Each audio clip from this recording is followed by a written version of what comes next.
Peace front, true believers. This is Modular Media's No Prize Podcast, a podcast where we talk about Marvel movies, comics, merchandise, and more. I am your host, Chris Boingo Rider Gaston, and with me, as always, is the representative of the distinguished competition, the Vacuuminator. And oh boy, it's the season finale of Doctor Who.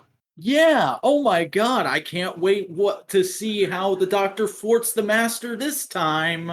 Oh man, and there's such a drama with the companion too.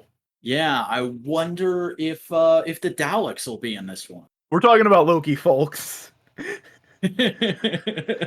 But realistically, this has just been a season of Doctor Who. Yeah, deadass. This episode had big freaking confronting the Gallifreyan Council feels from like the later 10 and even some 12 episodes. Honestly, though, Tom Hiddleston was basically being 10, David Tennant, Sylvie was being 9. Yeah. And those are my doctors. So, well, 9 was my first, and depending on the day, is my favorite doctor. But yeah, we're talking about the last episode of Loki, the season finale, and we are getting season 2. It was confirmed before the episode aired, so it's not spoiling anything. It was kind of, if you mean confirmed, apparently it came out that originally this was supposed to be 12 episodes, but because of COVID, they split it into 6. Oh, that's reasonable enough. Hopefully we get season 2 relatively quickly then. Yeah. But, big old buts. Last we saw Loki and Sylvie, they had just defeated Eliath and have seen the castle over the hill on the horizon. I believe Loki refers to it as a citadel. Citadel of time, whatever.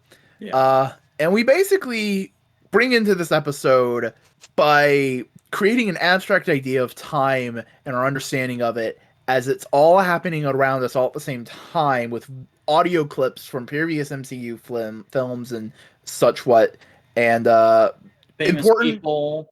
Quotes from very noted important people: Greta Thunberg, Nelson Mandela, Neil Armstrong, people like that.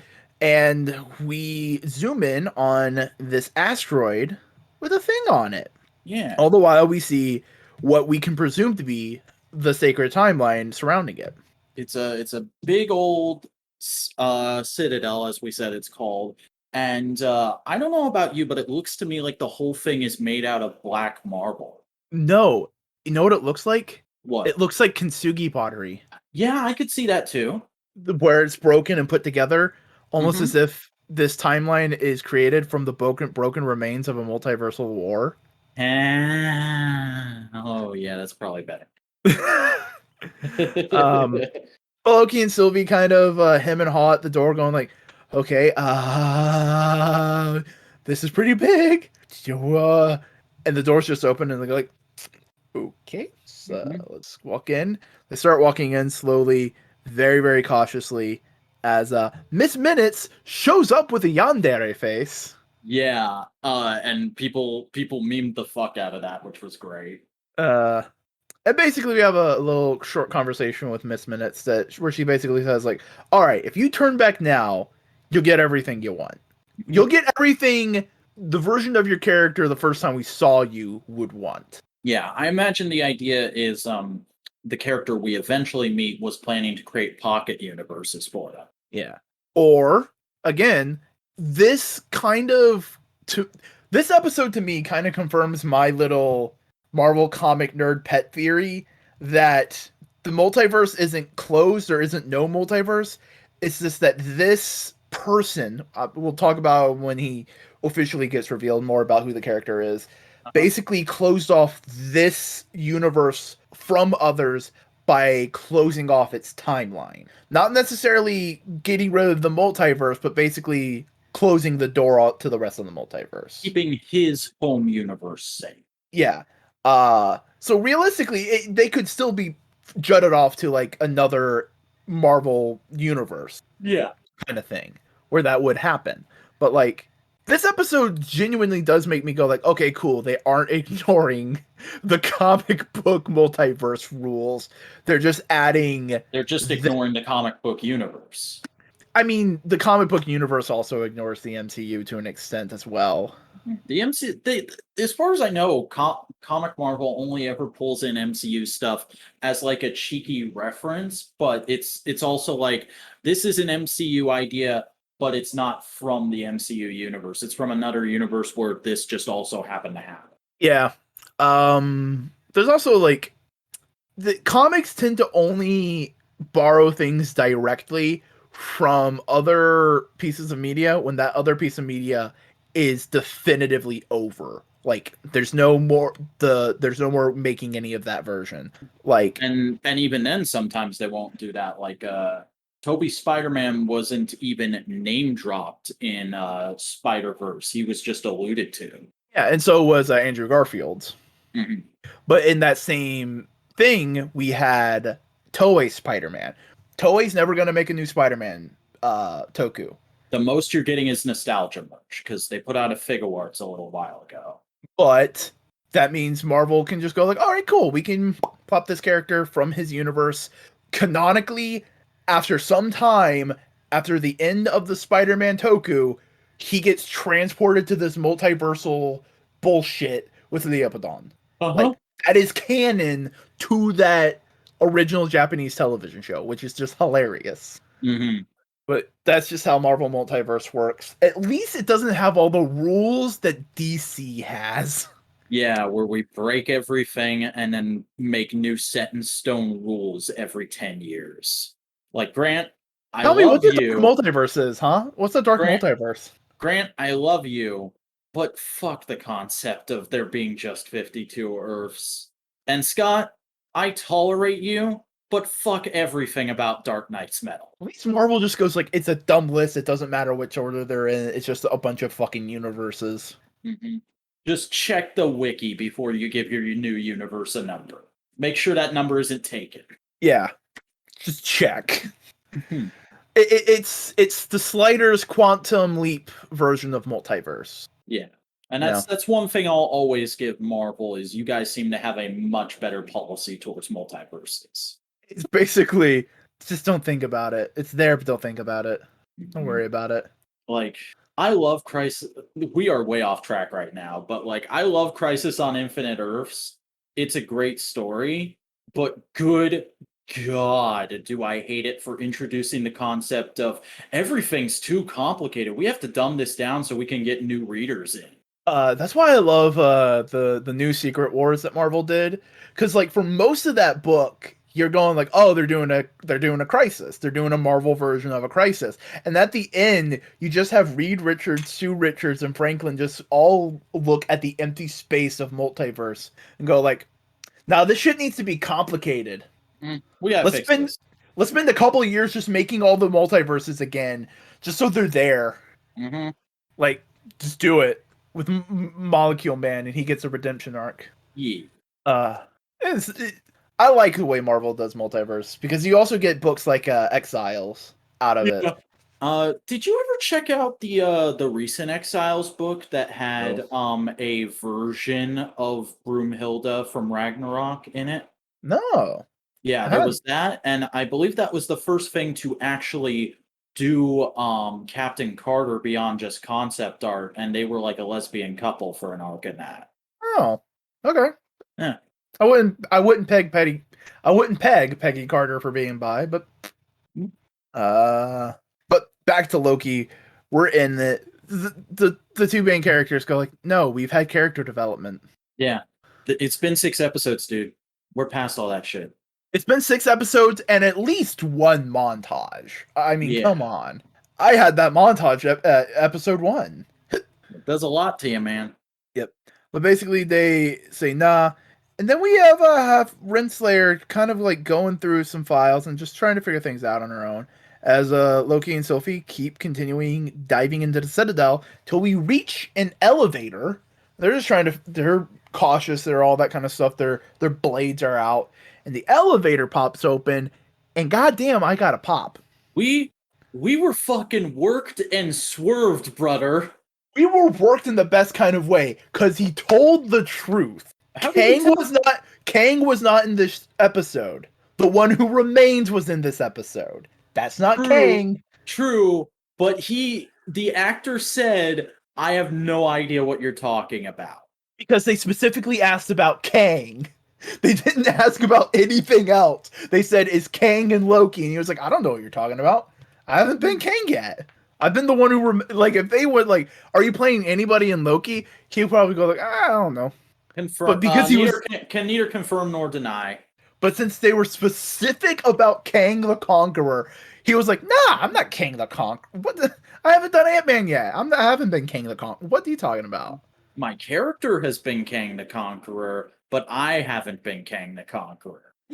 And And before we move on, I do want to show you, um, fucking what is this guy's username? Artman Customs on Instagram has already made a custom head sculpt of the actor for the Marvel Legends comic book Kang body. oh hell yeah. Hang on, there's the chat? Okay, here it comes. That's actually pretty fucking sick. Yeah. Like, have some cool textile texture on the tunic, and I can just see that being his costume. Mm-hmm. That's actually really fucking sick. It looks so good. And I mean, he kind of had that costume in here. The colors were just dulled down, and he had a cape. Yeah, it was very kind of like one part The One Who Remains, one part Immortus, one part Kang. It is definitely trying to get you into the vibe of this is the dude who he is, but This guy's gonna be and like get used to this guy because he's gonna be around for a while. And I can see a lot of comic book fans, like in all honesty, I can see a lot of comic book hardcores being a little off put by his performance in this because he's very playful and jokey, which isn't necessarily what you think when you think Kang. But you got to remember, this is a different version of Kang than we're used to. We're gonna get our classic megalomaniacal Kang in a bit. oh man. I just kind of also want to see him as Ramen Tut. Mm-hmm. That'd be fucking dope. Yeah. Pharaoh of Egypt, because if you don't know Kang, he's been fucking everything. Name a Yeah. time travel name a major evil time travel character in Marvel Comics. It's just Kang. Yeah. And Kang, like I joked about the Master earlier in this episode, but Kang is essentially the master of Marvel Comics. Because he literally has that character trait of the classic series master where it'll seem like he is definitively dead at the end of a story, and then like 6 months later he'll crop up again and they'll be like, "How did you survive?" And he'll just go, "I escaped." But also, like, this version, the one who remains in this episode of Loki, has very definitive Russell T Davies era master in him too. Yeah, because he's not as superior and like I know everything, don't even come at me that you would expect in like a mean way that you would expect from a character like this. He's very playful and very like jovial. Like, "Oh, awesome. I have somebody to talk to. I know everything you're going to say, but I can talk to you. You're an actual person. You're not Miss Minutes. Let's have this conversation. This is going to be great." The best way I can think of it, describing it is he's not looking down on them like an evil warlord. He's looking down on them like they're puppies. Mm-hmm. Oh, look at you. Aw. You Tiny think little. you think the entire world is our house. That's adorable. It's very much that kind of like cooing condescendence. Mhm. Um, but the one who remains basically goes like, "Yeah, no, come in my elevator. We got things to talk about." And they go to the library. And he basically goes like, "All right, cool, sit down." And then we go back to the ranch, and we finally see a confrontation between Renslayer and Mobius. And Mobius basically goes like, "Yo, you did some bad shit. You banished me to the void, but like you've been my friend for longer than that. What if we took over the TVA and used it for good?" And Renslayer, Also, while this is happening, we see that Minuteman leads some of her coworkers on a chase Mhm. through what looks like an average American high school, and she uses that to reveal to make them all believe that they're variants. because she runs into the principal's office, and it's a variant of Renslayer. Yep. Well, technically it's not the variant, it's the main timeline Renslayer. It's a version of Renslayer. Yeah. But also the principal's name was a Marvel Comics pseudonym for Renslayer that she's used at one point in time. So Marvel connection. But basically Mobius goes like, all right, cool, we can ignore the people in charge and just use the TVA for good. Do what we needed to do. Do what we thought the TVA was doing, essentially. A Renslayer goes like, no, I'm going on an adventure to find free will. Yeah, she's like there. Well, she also specifically says there's still someone out there. Someone created all this. There is a purpose behind all this, and I need to figure out what it is. After having just been told by Miss Minutes that she was given different files than the one she was asked for because he thought they'd be more interesting. I have a feeling it is all the stuff about the multiversal war without saying anything about King the Conqueror being evil. Mm-hmm. So she's falling in love with King the Conqueror, like in the comics. Oh, yeah. And I think I also theorize that, like, maybe before the one timeline, they were in love before. Like, he's already been in a relationship with her, and he has had her here in this position at the TVA for so long because he wanted her as a in case of emergency break glass plan. And the files he sent her were essentially, hey honey, can you come get me at X location? Yeah, but basically there's we go back to the frickin' library and basically Jonathan Majors just hams it up.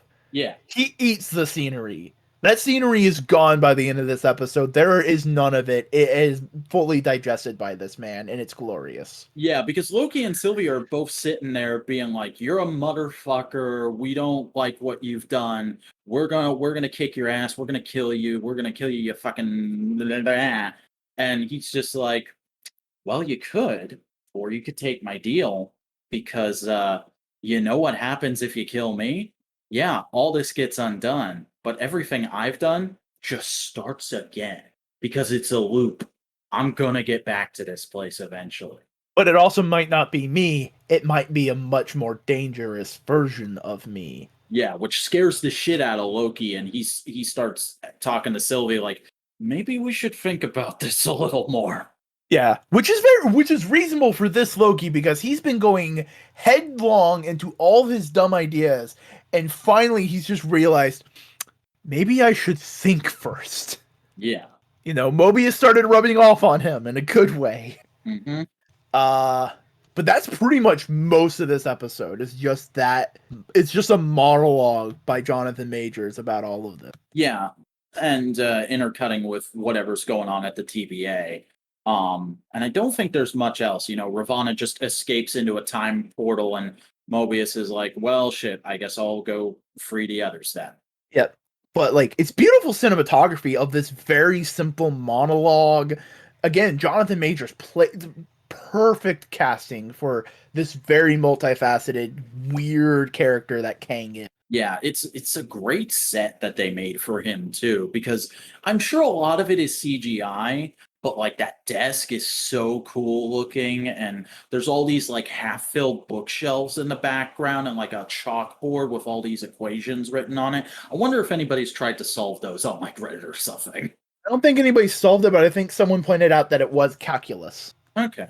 It was calculitic equations. Because he also says that like the original version of this version of the one that remains, when he started out, he was a scientist and he was the first one to discover the multiverse. And him talking to other versions of himself is what led to the war. Right. But that also, again, leads into the multiverse. And it also doesn't say, like, because it also shows that the multiverse doesn't not exist already as we understand it in the comics, but it's just more of like he shut the doors on this universe. That's where I kind of got the idea of like, okay, that's how they're dumbing it down for normies, and also going, don't worry, Marvel fans, this is still technically connected to 616 and all that stuff. Yeah, and I definitely buy that because when I don't think this is skipping too far ahead. When Sylvie does kill him, we don't see the time loop like turn into a straight line and then start duplicating itself. No, it literally branches off. And I choose to interpret that as the MCU reaching out towards other universes in the Marvel multiverse. Right. Because realistically, honestly, this is again very comic book of me. When we see the asteroid with the Citadel just floating there, my honest first thought was, are we in eternity? Mm-hmm. Are we inside eternity right now? There's that. And then I also thought like before Kang showed up, I dead ass had a moment where I went, "Oh shit, they're about to do Kevin Feige as the one above all." That'd be fucking hilarious. I would love to see that. Because he just showed up in Hickman's X-Men that way, basically. Yeah. I don't think it was supposed to be the one above all. I'd love it if it's kind of Oh, he retcon. definitely wasn't supposed to be the one above all, but it's vague enough that I'm headcanoning that he was the one above all. Yeah, he's a one above all. Mm-hmm. If anybody in modern Marvel can be a one above all, it's Kevin Feige. Yeah, without Jack and Stan around, I think it definitely is Kevin Feige. The only other people I could say of like, yeah, they could definitely be like an interpretation of one above all is like, if we're talking the 80s, Claremont, Frank Miller. I think there's an argument to be made for Hickman now. Same thing with Bendis, but like I wouldn't go that far with either of them just yet. Bendis burned a lot of bridges with the fan. Yeah, he's God. I have a real love-hate relationship with Bendis these days. Yeah, because he did some amazing stuff in both Marvel and DC, immediately followed by some really stupid stuff. Like the Illuminati, really cool, interesting idea. The bringing the young X-Men to the present. Why? Mm-hmm. Same thing with Dan Slott and my relationship to him, because he wrote one of my favorite runs of comics, which was Silver Surfer with Mike Allred. Yeah, I loved that book, but fuck his FF run. Yeah, and like 90% of his Spider-Man is trash. Literally just read Superior and maybe the arc of Spider-Man that introduces it. Yeah, but like Cates, I don't think would want to be a one above all with the way he is kind of like within the universe. You know, he wants to put his touch on it, but he's kind of like he. I don't know. This is the vibe I get from him.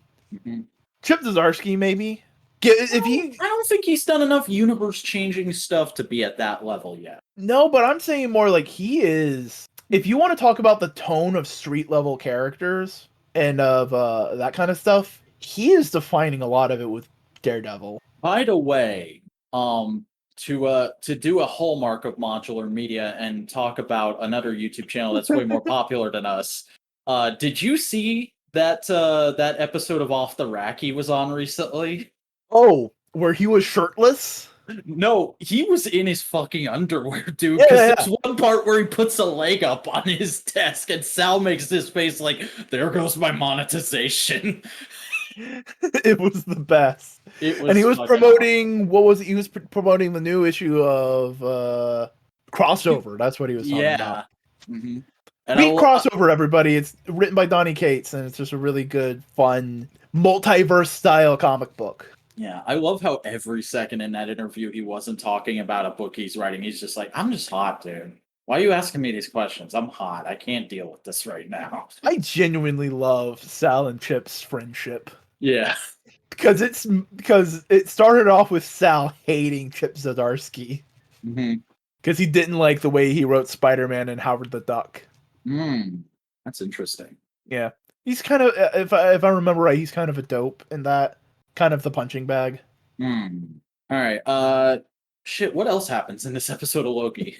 Just a lot of just beautiful monologuing of this man reconciling with everything he's done, and honestly proving how powerful he is in the scene. Cinematography and the blocking also does that because he like puts his part that he's using to manipulate all the environment with him. He puts it on the table, but the camera makes it look like it's still on his hand even when it's not. So Yeah. he's still in control.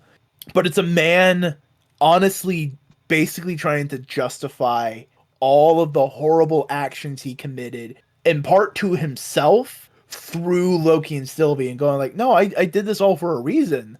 I am like, you can call me evil all you want. I did good here. This was for a reason. That's needed to happen. Almost like he's Um, trying to convince himself more than them. and I know some people are going to be like, oh, he's just being a cheesy ham. He's just chewing scenery. This guy's not doing a lot of great acting. I love his reaction to when he gets to the point where he no longer knows what's going to happen next. Like he makes like 50 different faces in the space of a minute. And he, and it's literally like a, a facial portrayal of like the this is a really stupid comparison I just realized, but it's like a facial portrayal of the emotions you go through when you drop a lot of money on action figures. It's like, oh shit, I can't undo that, but oh, this is nice. Look at all these nice things I now have.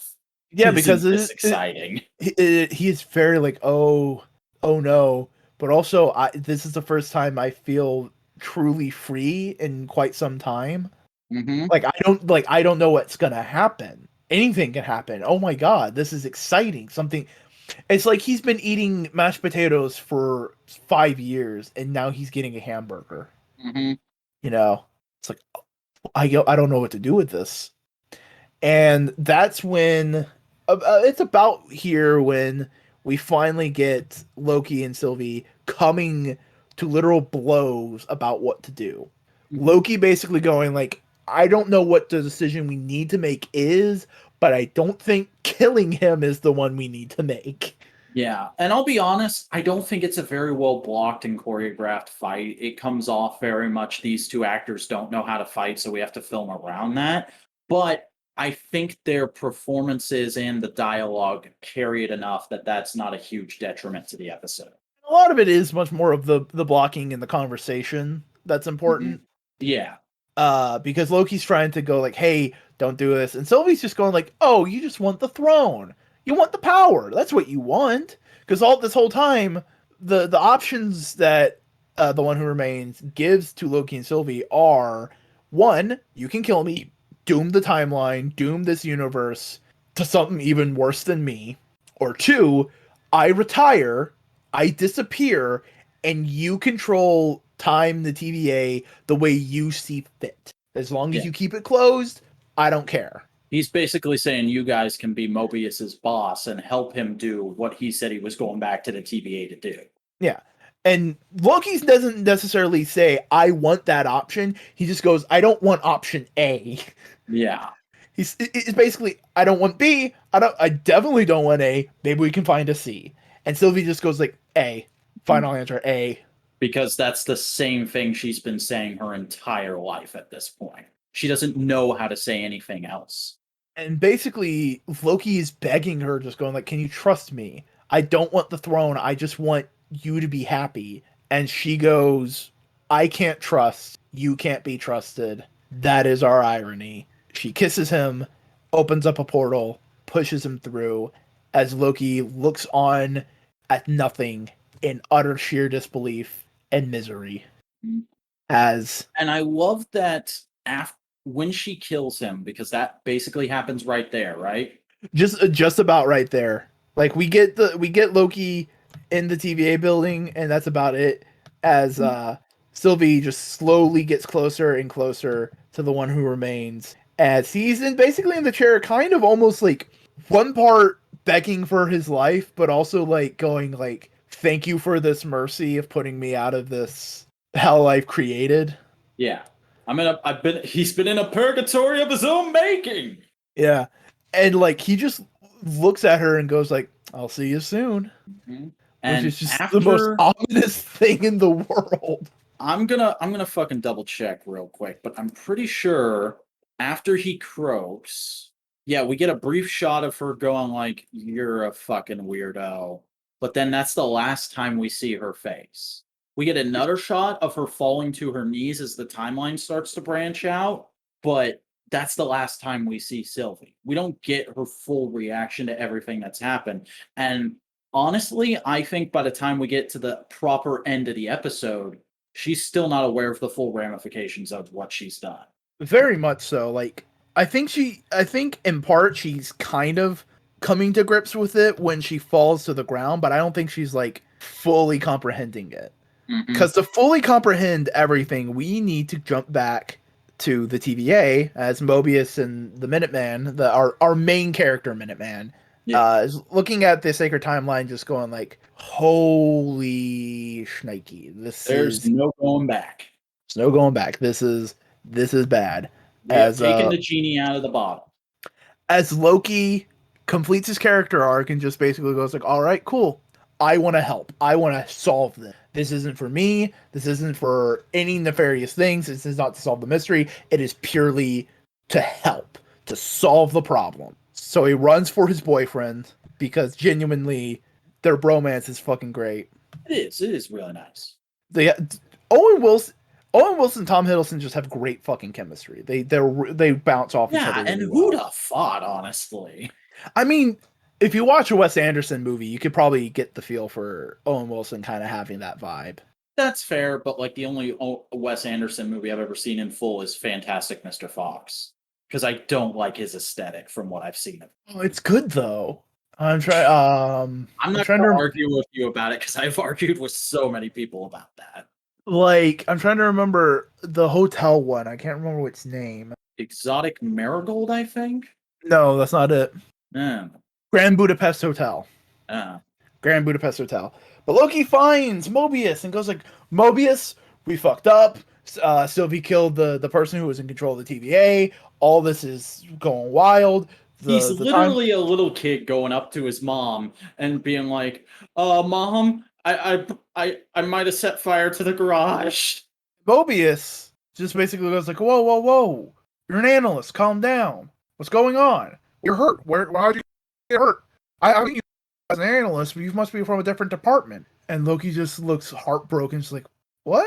You're Mobius. You're my friend." As he looks off into the lobby, as the three statues of the timekeepers are no longer there, it is instead a statue, not of the one who remained, but of Kang the Conqueror. Yep, and I am 90% sure what has happened here is in between Mobius and the Minuteman looking at the timeline and being like, "Oh shit," Ravana went back, found Kang, and they went through whatever he had to go through to create the TVA. And Loki got thrown into the new version of the TVA. So this is a whole new Mobius we're dealing with. And I'll go one step further and say we're probably going to see a portion of Ravana and Kang doing that in Ant-Man and the Wasp Quantumania. Very possible. But also, think about this. Mobius doesn't recognize him as a Loki. Mm-hmm. So Loki was never a concern for this Kang. Yeah. Which might be how he beats him in season 2, because he doesn't consider Loki a threat, so he doesn't see him coming. It's very possible. Or it may just be more of like, "Hey, I am trying to give you space so you don't fuck with my plan." Uh-huh. You know?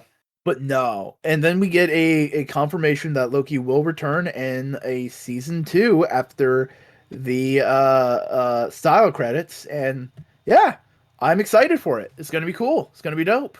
Yeah, it was a very gripping finale because, like you said, well, a lot of it is just monologuing.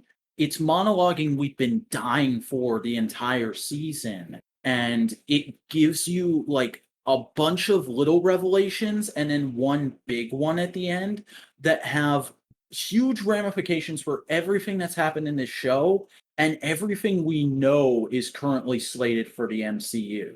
Like, this majorly changes the way I view What If, the way I view Quantumania, the way I view Multiverse of Madness, and if all the rumors are to be believed, the way I fucking view No Way Home. Very much so, because people pointed out that when the timelines are branching off at the end, they're intersecting. Mm-hmm. So other timelines can intersect with things, and like, oh, there's possibilities. There's what can that mean? What can that do? So many things that can happen, could happen. We'll start to see that in 2 weeks. Oh, very much so. And I think that's gonna be the thing, is the Watcher's gonna introduce the show, because that's what the Watcher did in the What If comics. That's one thing I'm a little sad. I don't remember it happening in Spider Shadow, the newest What If book from Marvel. I'm double checking real quick, because in the old What Ifs, they were introduced by Uatu, of going like, "Hey, you know this character from Marvel, but what if?" Yeah, he's literally every toy collector when they have friends over going like, "Hey, man, you know Transformers, right? You know Optimus Prime? Check out this Optimus Prime I got. Pretty sick, huh?" It's a little bit of that, but it's also a little bit of Rod Sterling from Twilight Zone. Yeah. And I just double checked now. No, Uatu wasn't there. How unfortunate. Maybe Uatu show up at the end. Yeah. Of going like, "Yo, that was What If. Like, comment, subscribe."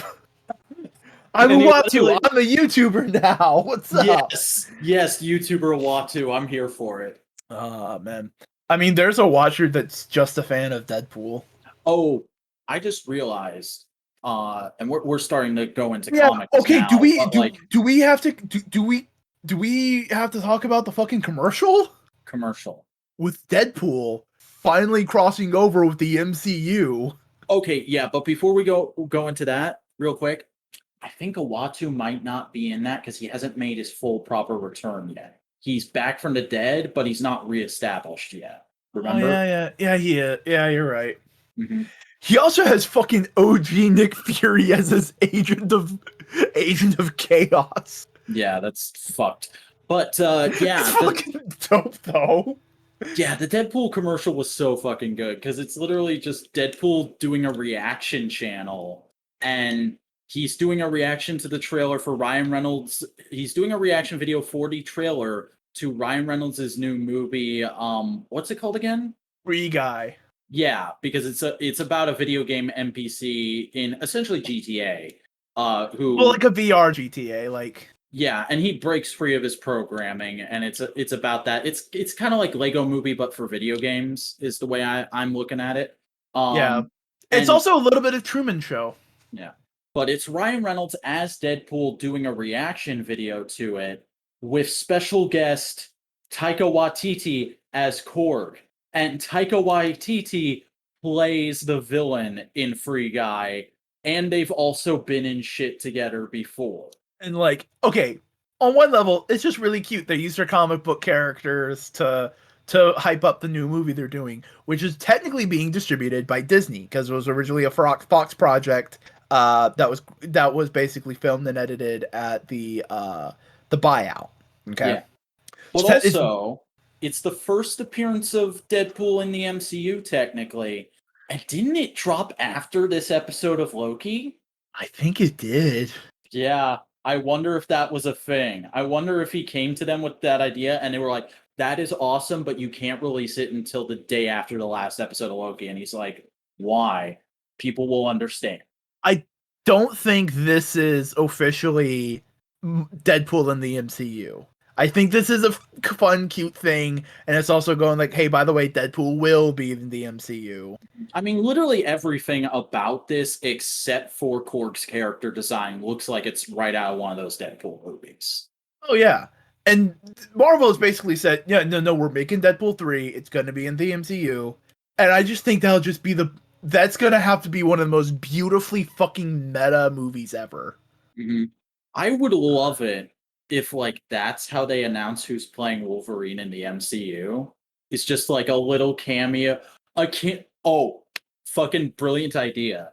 Hugh Jackman cameo as Wolverine. He walks into like the bathroom or something at a restaurant, and then and then the new actor playing Wolverine walks out, and everybody acts like it's the same exact character. If that could be a fun way to do it, or you don't even cast that Wolverine, you just have him call Deadpool and it's on his phone and it's just a picture of a Wolverine as the icon, so you don't even see the actor's the face or Yes. anything.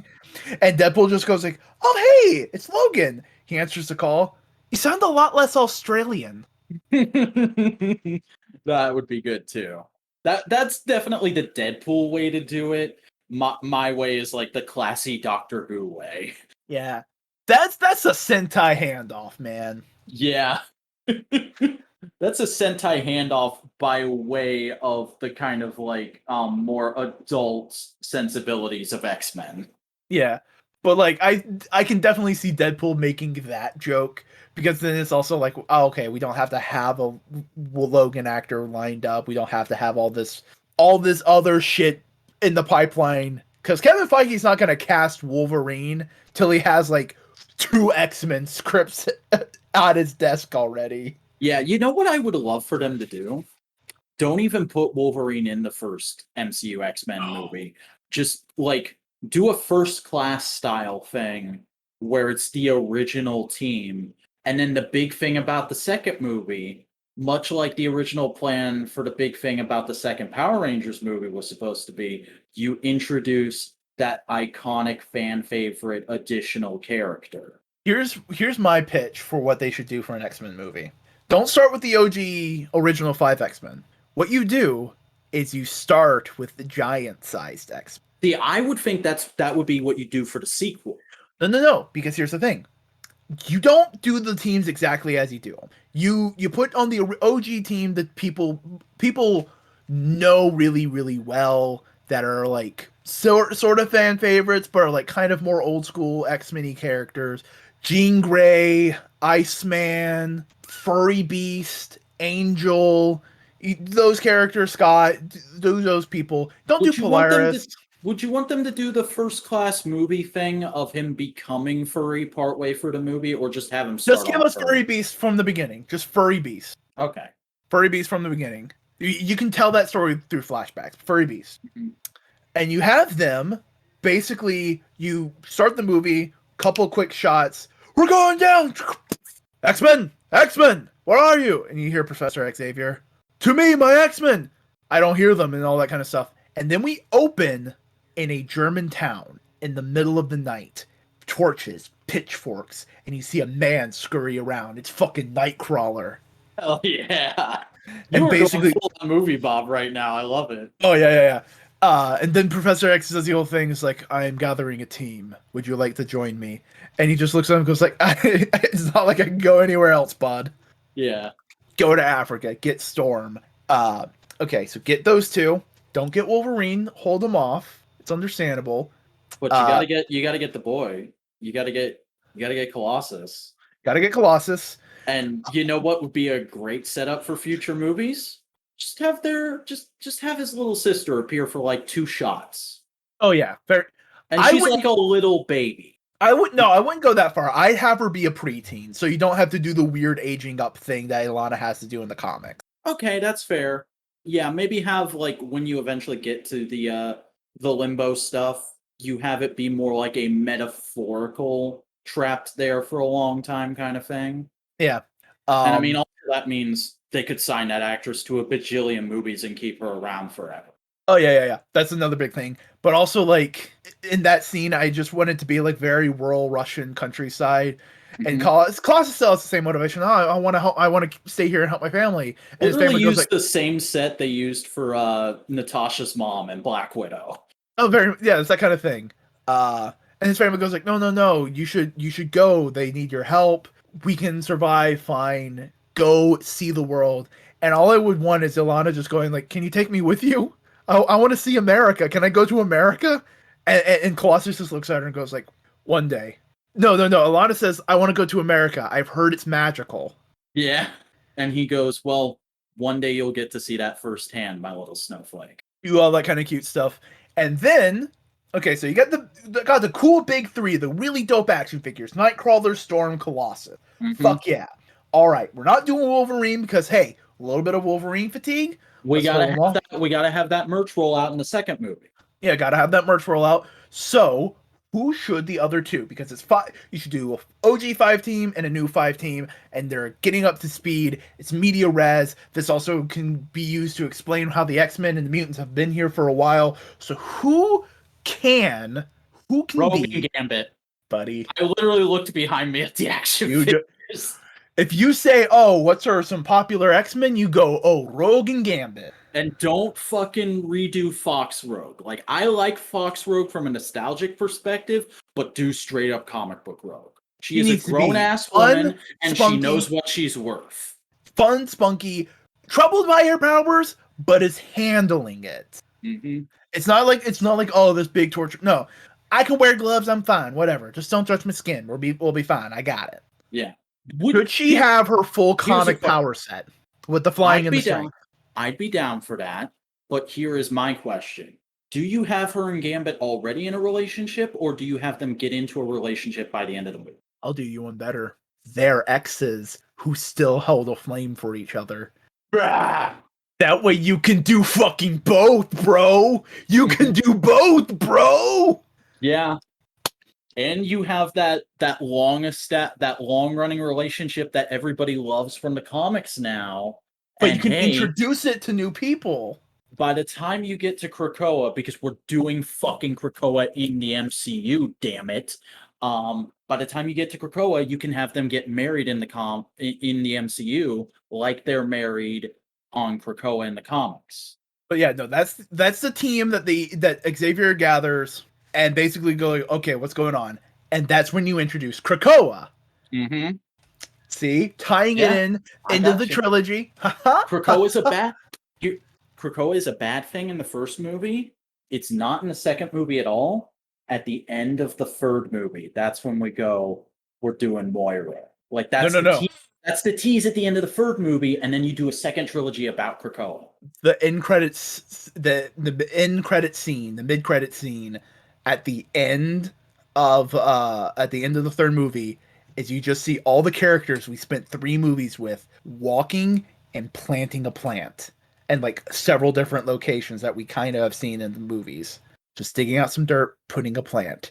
I feel like if you're gonna go there that quickly, you have to play around with mutants as a concept in the MCU before you get to an actual X-Men movie. That's the thing. You can do that by not making X-Men movies. You treat X-Men like Avengers. You do the first one to introduce the general concept of mutants and X-Men, and then you have X-Force as like your Guardians of the Galaxy ongoing team movie. You have a Wolverine movie as when he comes out and does all that stuff. You have Deadpool, because you know damn well if Deadpool makes any kind of bank, Disney's just going to look at Marvel and goes like, so you're going to make more of those, right? Mm-hmm. And Ryan Reynolds will be down. Kevin Feige will be down. And Deadpool will definitely be the first movie to play around with mutants in the MCU. But like, I feel like we should also get maybe a Storm movie. I don't think you could do a Colossus or a Nightcrawler movie the way we've set them up, but you know who we could do a movie with the way we just pitched them? A fucking Rogue and Gambit movie. And you just adapt the Gambit story. Oh no, something's wrong with the Thieves Guild. Mm-hmm. Except you don't do it like you do in the comics. You do some of it, you do most of it. But the person who's really behind it all, you can either do one of two things: Mr. Sinister or Apocalypse. Yeah. You know what would be fucking sick? If they did a Starjammers movie before they got to the X-Men. If they did a Starjammers movie before they introduced Cyclops. I don't want a Starjammers movie. I want Starjammers to show up in Guardian. Hell yeah. They should be in Guardians free for at least a scene. Because they're so weird. James Gunn has probably, by the first Guardians, went like, can I use the Starjammers? No, they're at Fox. Fuck! You know, if they had gotten the license just a few years earlier, they would have been with the original Guardians in Guardians 2. They would have went to the Starjammers at the final funeral when they're showing all the different Ravagers. Mm-hmm. And it's just, we ain't Ravager boys, but we are tonight. Starjammers, light them up. Yeah. You know, that kind of thing. Well, that was a fun mini podcast pitching X-Men in the MCU. Oh, I just forgot. Magneto movie. Just do a fucking Magneto movie. Oh hell yeah! Do a Magneto, do X-Men Origins Magneto finally before it's too late, because in another like 5 to 8 in 5 to when we're at 5 to 8 years from now, that'll be the point where the fucking Holocaust origin is unbelievable, and you have to No, no, update. no, no, no, no, no, no, no. It's totally believable. He's a mutant. Just go like, all you have to do is have a scene like Holocaust bit, living his life, tragedy happens, blah blah blah, and there's a scene with the doctor, and the doctor just goes like, "How old are you?" Yeah, dude, your vitals are all your charts basically says you're not anywhere above the age of 25. Hmm. So like you do it. He's in his 60s, but he looks like Michael Fassbender. You don't get Michael Fassbender, but he Yeah, looks like he's at that age. he's in his 70s, but he looks and acts like he's in his 30s. Hmm. Because I and could he live with that. and he just futz around with it. It's like, his magnetism does bullshit with his blood, and it just revitalizes him really easily. All magnetic people live a long time. Polaris, yeah, no, she's actually like 50. Polaris is gonna look like a supermodel when she's 8. Yeah, it's just that kind of thing. Just don't worry about it. He's from the Holocaust. His magnetic powers make him live a long time. Mm-hmm. Science bros will fucking hate it, but it's fucking comic books, whatever. Yeah. And it's easier to just go like, oh yeah, he turned old and then he got a rejuvenated body and he started growing old again. It's like, cut out the middleman. He just grows slower. All right. You Should just we? do the Magneto comic from a few years ago where he's a Nazi hunter. Yeah. I just had the dumbest idea, and they can't do this. They definitely can't, because I don't think there's any communication between those two companies now. But I would love it if fucking you had someone cameo as Hongo Takeshi in the Magneto Nazi Hunter movie. Oh yeah. All right. There's so much Can things I you can do with X-Men. can I Tell me tell you? toy news. Tell me toy Yes, news. can I tell you toy news? Let's do it. All right, let's start off with the reveal that came really early in this week. Like I think it literally happened the day after we recorded last week's episode. Um the Marvel Legends Hercules that was teased a couple of Fan First Fridays ago now has an official full solicitation. It is going to be a retro card figure. Of course, it's him in his classic look. And he's going to come with his mace, a pair of alternate hands, and an alternate face sculpt to look a little more battle ready. There's a goofy jovial face sculpt, and there's a kind of cocky face sculpt, basically. Honestly, though, the jovial face is just perfect for Hercules. Because I just imagine Hercules always being like, "Ha battle! What's fun?" Like I can Yeah, never I imagine him being don't serious. I don't know anything about Marvel Hercules, but from the comic art that's on the packaging and some that came up when I did a Google image search after this reveal, this looks like a really good, accurate figure.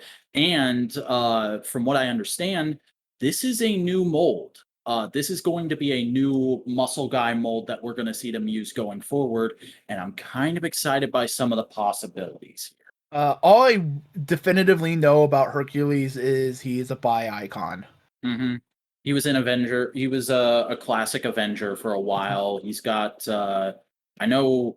I know everybody was really annoyed when they made the first Hasbro Marvel Legends of him because it was the modern look at the time, and he had a man bun. Yeah. Honestly, though, I can see this guy having a man bun. Hell yeah. And not Um, even being like, aha, I'm wearing a man bun. It's just more like, this just keeps the hair out of my face. I don't know what your problem is, bud. yeah.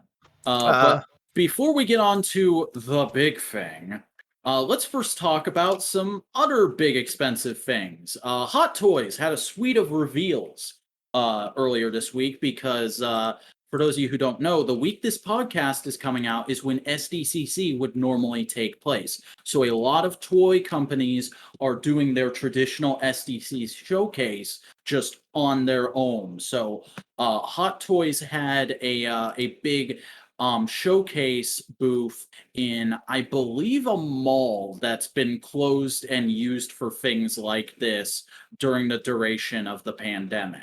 Um, and basically, what we saw is a new version of MCU Iron Man Mark One, new photos of the black costume, Black Widow movie, Black Widow, a concept Doctor Strange as Iron Man, Far From Home black and gold costume Spider Man, a concept Deadpool in Iron Man armor, and a concept Spider Man, video game Spider Man in like Joker themed colors. And there's a new Batman Arkham Knight figure and a Suicide Squad King Shark, and I believe that's all the. Oh no, I missed one. There is Red Guardian from the Black Widow movie was also shown, but that is all the comic book stuff they showed. They also had some stuff from the Mandalorian, but that's Star Wars. We don't cover Star Wars here. Oh yeah, this black and gold Strange Spider-Man. It's nice. I'm Yeah, just going.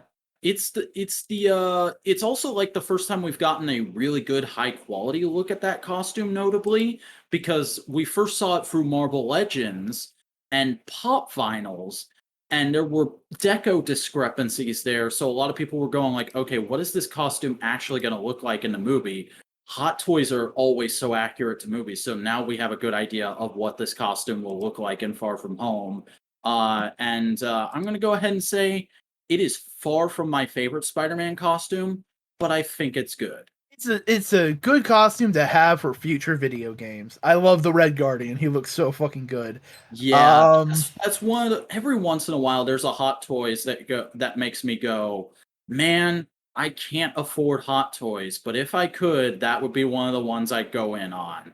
The last one I can remember was the movie Deadpool.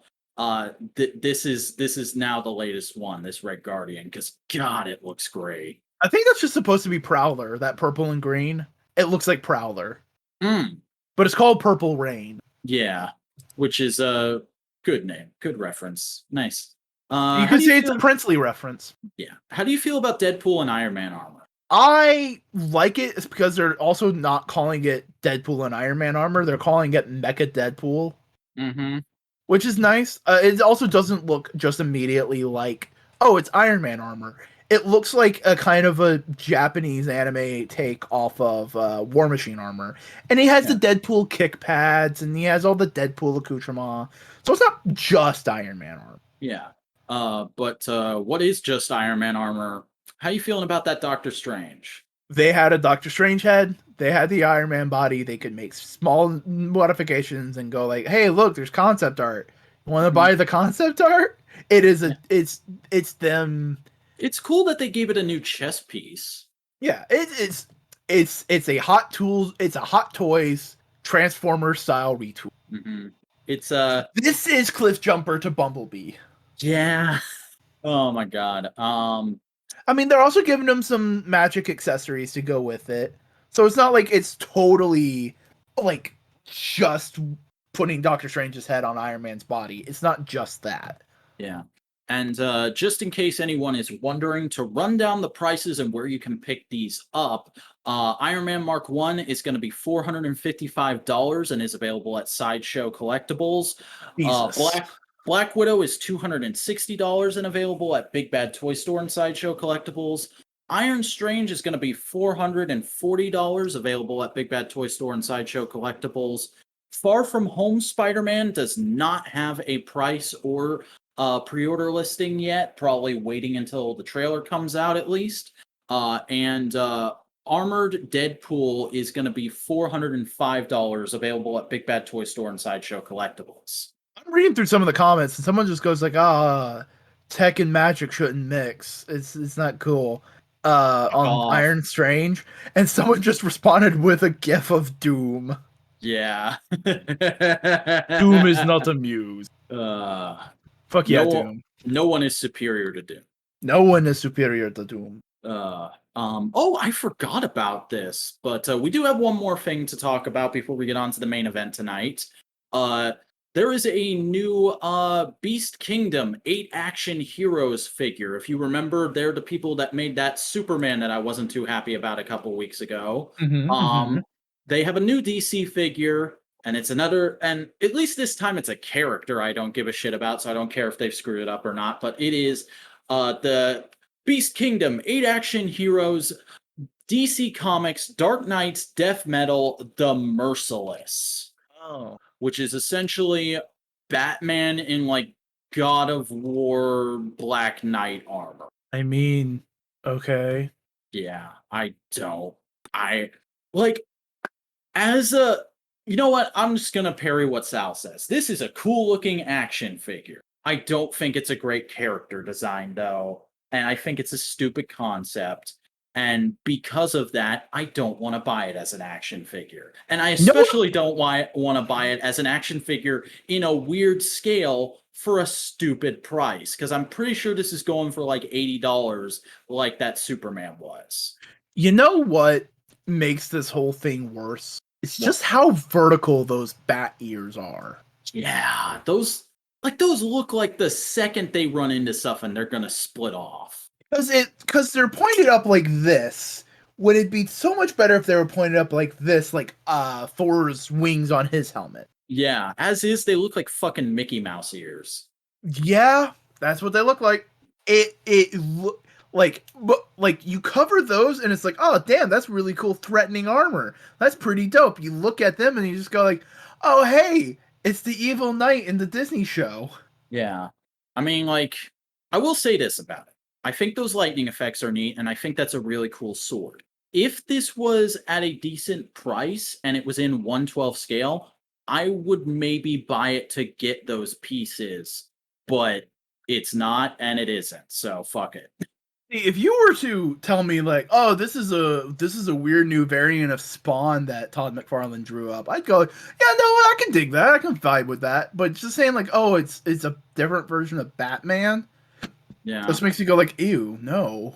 Yeah, it's not great. It's what's the word? What's a word worse than bad? Badong? Bad wrong? It's badong. Yeah, Dark Knight's Death Metal The Merciless is badong. All right, Beast Kingdom, you're 0 for 2 with us. Shape up, Mister. Exactly, but you know who is like a 0 for a no, 1,000 and 0 with me? Hasbro. We have to We have to talk. We have to. everybody fucking knows about this already, I'm sure. But after it was teased, I believe just before we started this podcast, that there was going to be a new Marvel Legends HasLab project and that it would be Fantastic Four related. People have been theorizing for the last couple months. People have said, well, it would probably be Galactus. But also, what if they do Fantastic Four? Oh my god, I would love the monster from the cover of Fantastic Four #1. That honestly, at this point, I was kind of pulling for that as in like an underdog way.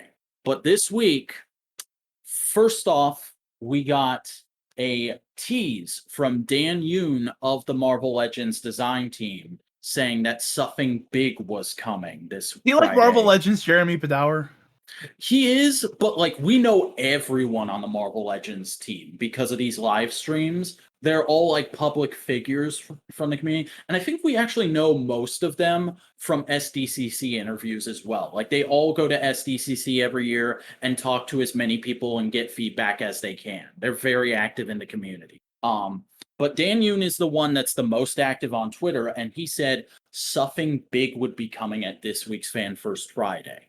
And then the day before, there was a leak.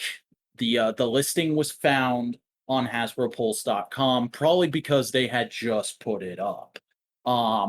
And then that morning, a few hours before the live stream, Dan Yoon tweeted out a photo of the modern FF Wave Mr. Fantastic looking up and standing next to a very iconic boot. And then we got this week's Fan First Friday, which was literally entirely dedicated to the announcement of the Marvel Legends HasLab Galactus. Jesus Christ. It is so beautiful. This thing is going to stand 32 inches tall. For those of you who don't for those of you who don't buy that many action figures, for context, a normal sized Marvel Legends is 6 inches tall. The HasLab Sentinel, which need I remind you, hasn't shipped yet, is 10 inches shorter than this. It is going to be 300 individual pieces in total on each figure. There are going to be 70 points of articulation, 20 points of articulation in each hand alone. There will be an LED light up head and chest. There's going to be free swappable faceplates, a multi-piece skirt, so won't get in the way of articulation, rockers in the ankles, an inverted ab crunch, fabric textures. Oh, correction, because I just got to it in this article. Sentinel is 26 inches tall, so a little more than 10 inches short, or a little less than 10 inches shorter. It is going to require 14,000 backers for this to be made, which this article I'm looking at tallied that up. That'll total out to 5,005,000. I don't even know how you pronounce this number, dude. Can you read this? Copy paste it. Which article is it on? It's on the first article here. I just copy pasted it. 5,599,860. Yeah, that amount in American dollars is how much they need to justify making this. The campaign will last for 45 days, a few of which we've already been through. It ends at midnight on August 30th. You will be charged the next day, and it is $399.99 plus tax per figure. And I'm not even gonna play around. So our fellow member here on Modular Media, he was the first one to post about it in your server. I saw it just a little bit before he posted about it, but I was in the middle of some stuff, so I didn't think to post about it. But he went, he said he instantly backed it. Snowcone 83 is getting one of these. And then he started to egg me into getting it, and I was like, I'm not gonna have the money. I'm starting a new when the listeners are listening to this episode, I will be starting a new job, or will have just started a new job today. And I won't have a full paycheck until the end of August, and I'll probably get it the day after the campaign ends. But the thing is, I already know somebody at my new place of work. So because Snowcone kept egging me, I checked with them. I get my paycheck the day before the campaign ends. Oof. So I have backed this. If this goes through, I am getting one. And a partial thing that contributed to it, for people who listen to all our podcasts, all two of you, I said on MMWP I was going to try and make the Mattel SDC exclusive Sergeant Slaughter my final figure purchase for a while. I literally found out the same day Galactus was announced that I got the times wrong on when that goes up. I thought it was going up at 9 a.m., which would be an hour before I leave for work, so I could try and pre-order it. It's going up on noon that day. So I'll be at work, I won't be able to get it. So I decided this is going to be my final thing. This will cap off the backlog. And then after that, I'm going to take a break from buying figures for a while. And you'll just need to one day eventually get a classic FF. What better fucking way to do it? Just one day you'll have to get a classic FF to go with it. One day I got to get a classic FF? Oh, you already have the whole thing? Do you mean Oh, we're doing this bit, eh? We're doing this. Do you mean this classic FF? Yeah. The Wolverine's exclusive classic FF? Because I got all those. The only one I'm missing is Silver Surfer. I gotta track down a Silver Surfer. You know damn well they're gonna give you a silver.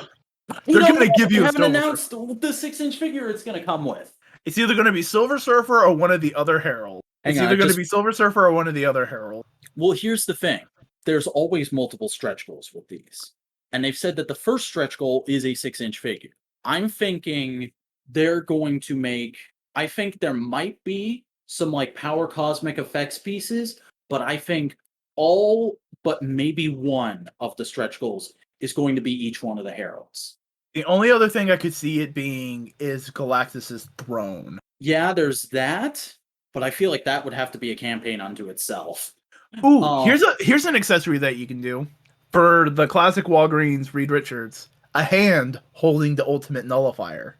Well, we do have the ultimate nullifier in Marvel Legends. It comes with the retro carded Doctor Doom, which I don't have. I have the modern Doctor Doom. Yeah. But yeah, I am down for as many heralds as they want to make stretch goals. I need a Silver Surfer, whether he comes with this or not. They can do Firewalker. We already have Terrax, but people want them to redo Terrax with this. We could get Cosmic Ghosty. yeah. No, we have Cosmic Ghost Rider. We do have Cosmic Ghost Rider, but this could be a reissue of Cosmic Ghost Rider. Like, here, just have every herald: Silver Surfer, Terrax, Cosmic, Firewalker. Yeah. Oh, you know what would be awesome? I saw somebody say this on Twitter. They should make one of the stretch goals Galactica, the daughter of Galactus. No. So, okay, if they only do 2 6-inch figures, I know who those two should be. Silver Surfer, the Herald of Galactus, and the man who Galactus is the herald of, Franklin Richards. Yeah? Yeah?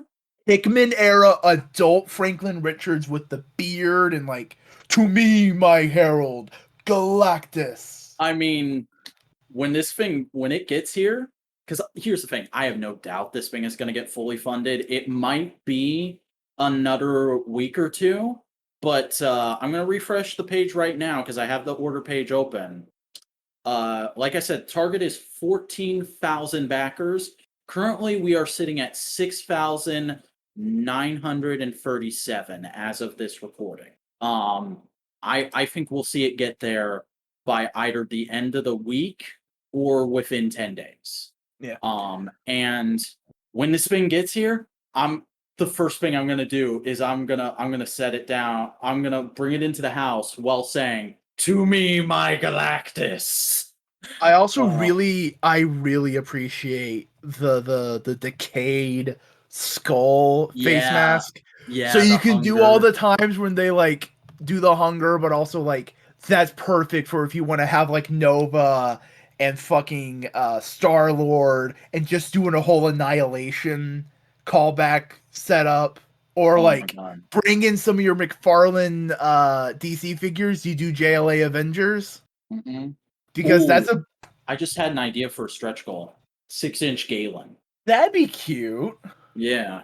Because, like, how else would you get him into the line? Maybe a fan channel exclusive, but I don't know how many people would go for that. Which Galen should they use? Should we use the early 2000s FF Galen, or should we use Silver Surfer Black Galen? I'd want early 2000s FF. Part of me goes like, oh man, that was such a cool version of the character, and and you can also, you're getting a Silver Surfer. That'd be cool. Yeah. They did just re-release Silver Surfer and Silver Surfer Black colors, but I want classic iconic silver, and that one's a little older. It's going to be a little more expensive, but like definitely not as expensive as this. So this is probably driving up the aftermarket price of that, if we're being honest here. Oh yeah, very much so. There's so many figures that this is driving up the price for. NEFF, Doctor Doom, yeah, Silver Surfer, Cosmic Ghost Rider's also probably going up in price. Oh my god! I don't think they've ever made a Franklin toy, have they? There was one. There was like a statue in Toy Biz Marvel Legends, but I don't think Hasbro has done it. And I don't mean like kid Franklin. I mean like adult from the future Franklin. No, but if they don't do that as a stretch goal for this, there's going to be a lot of customs coming out. I mean, all you got to do is just make a new head sculpt for Reed, especially that Reed, because he's a little bit more of a bulky body boy. I just had the stupidest idea. So a YouTuber I've recently become a fan of, Dave Wonder. He and all his friends backed the Sentinel, and they're planning to, when it comes out, buy baby Bjorns and make a video of them walking around the Mall of America with their Sentinels in baby Bjorns. put this thing in a fucking stroller and take it to the park. God damn, it is that big. You Like, can have this in a display next to Metroplex. oh, it's And gonna tower over all the Titan class Transformers. I mean, like the how big is bookshelves. Metroplex? I don't own Metroplex. I've never owned Metroplex, but I believe he's 24 inches tall. Damn. So that would be like up to maybe Galactus's chest. But you see these bookshelves behind me, and for the listeners, go look at a random episode of MMWP. You can see these bookcases behind me. I have Titan class Tripticon from Transformers Generations. I don't know how big he is measurement wise, but he comes up to about halfway through the second shelf. Galactus is going to come up to about halfway through the third shelf. That's how tall that is. Iggy damn. Yeah. This is a centerpiece display thing. Like, this is like, people were saying this about the Sentinel, but this is something you're going to have to build a display around. And like, they showed it next to not the original Toy Biz Build-A-Figure Galactus, unfortunately, but they did show it next to the Hasbro Marvel Universe Galactus, which was 3 3/4 inch scale. And that came up to this thing's waist. Yeah. He's a honker. Like, oh man. This is one figure I would love to have one day. I am so fucking excited for this, dude. Like, this is the first HasLab project I've backed. I wanted to get in on the Sentinel, but I just couldn't get the funds together at the time. But this is super exciting, and you know, we'll have to talk to him about it tomorrow. But I would love to do a special live episode of No Prize in like a year when this comes out, of you at Cody's house and me calling in from my house and us unboxing both Galactuses at the same time. Man, if I get rich in the next 44 days, I'm getting this. Dude, start playing the lottery. Spend every last dime you have on the lottery. Oh. No, don't do that, actually. It's a fucking sickness, and it was part of the reason I quit working at a gas station. No. My mom plays a lot of, but it's like once every other week. Yeah, that's fine. But if you're coming in and doing like 50 scratch offs every night, you have a fucking problem, and you contributed to me quitting one of my old jobs. Yeah, but like that's pretty much the only time. Like, oh man, oh, they did Hero Quest. I didn't know that. Man, I'm just now noticing the detailing on the back of the helmet. I love how they actually kind of concaved out the upper area. That's like I'm looking at the HasLab page for the Sentinel, and goddamn, he looks diminutive next to like Galactus. He looks tiny. And that's so insane, because I have there are Marvel Legends collectors on YouTube who I watch, and they have been saying for months that like they don't have a proper X-Men display at the moment because they're just waiting for the Sentinel to get there, because they're gonna have to build their X-Men display around the Sentinel. Just fucking imagine this shit. Oh my god. So I'm just trying to think of if there's any like big giant. The only other big giant characters I can think of doing in Marvel are like Sentinel, or Celestials. Yeah, I mean, like I said, I can't. This is the first HasLab project I have backed. So I didn't get Unicron, but for those of you who did, you better fucking photograph Unicron fighting Galactus if you're getting Galactus. Because if you don't, you have failed as a toy collector. I mean, they're the same character. They're the same character. Yeah, that's why. I mean, like, I have what's it called? The Transformers Universe Unicron, which is a reissue of the Armada one. You know, I'm gonna photograph Galactus kicking the shit out of that thing. And now I'm looking at the Sentinel page again, and I'm like, shit, I wish I had gotten in on this. There's man, I don't think I will, because it's likely it'll either drop before the end of the year or right at the beginning of next year. But like, my local toy store said they ordered multiples. They're not telling anybody how many, but man, if I'm able to, God, what the fuck is wrong with me that I just said Galactus is going to be the last thing I buy for a long time, and now I'm looking at the Sentinel and going, well, if the local toy store gets the Sentinel in, I kind of have to, don't I? Like Jesus Christ, like, they're gonna upcharge for that like crazy, but don't I? I mean, how else are you gonna do proper Hickman display? And I mean, it's fucking hilarious to me because like if there's any proof out there that you can get addicted to toy collecting to the point where it's a problem, it's the last couple years of my life because I've been saying I'm gonna stop soon for like 3 months now, and I keep finding reasons to keep going. And Yeah. I just slagged off people who played a lottery too much, and now I'm looking at the Sentinel going like, God damn, I want that Sentinel. But It's it's not pro- gambling. It's you're wanting a genuine thing. It's not like that's you're true. going like, am I gonna get the thing or no? But it's also like now that the Sentinel project is closed and you can't get it from Hasbro anymore, no matter where you go to get it, you're going to be paying a hefty upcharge. Oh yeah, no, definitely. Uh, and like while I'm looking at the Sentinel page, and to close this out, for anybody who might think that 14,000 backers is a lot for Hasbro to ask for Galactus, the Sentinel, they asked for 6,000 backers, and they got 21,895 backers by the end of it. So I think they took the data from that and they said, okay, we can probably push that a little more with Galactus, especially because it's significantly bigger. Yeah. And it's also like it is Sentinel's kind of very heavy focus on the X-Men. You can't really do much other with the other Marvel Legends other than X-Men characters. Galactus is kind of an FF character, but you can put him like the Avengers can fight Galactus. Yeah. Anybody can fight Galactus. He's Galactus. Let me check. Is there a limit on how many Galactuses Galactus is limited 5 per customer, and the Sentinel was limited 5 per customer. So I'm willing to bet my local toy store is getting 5. How many people work there? Back then, I think it was 3 or 4. They've So maybe they might had have a got couple 10. more people. They've had a couple more people helping them out now. But maybe it'd be like 2 of them bought 5. So Yeah, with the company potentially. credit card. I know one of them definitely bought one for himself because he's a diehard Marvel Legends collector, and we talk about Marvel Legends for like 20 minutes every time I go in there.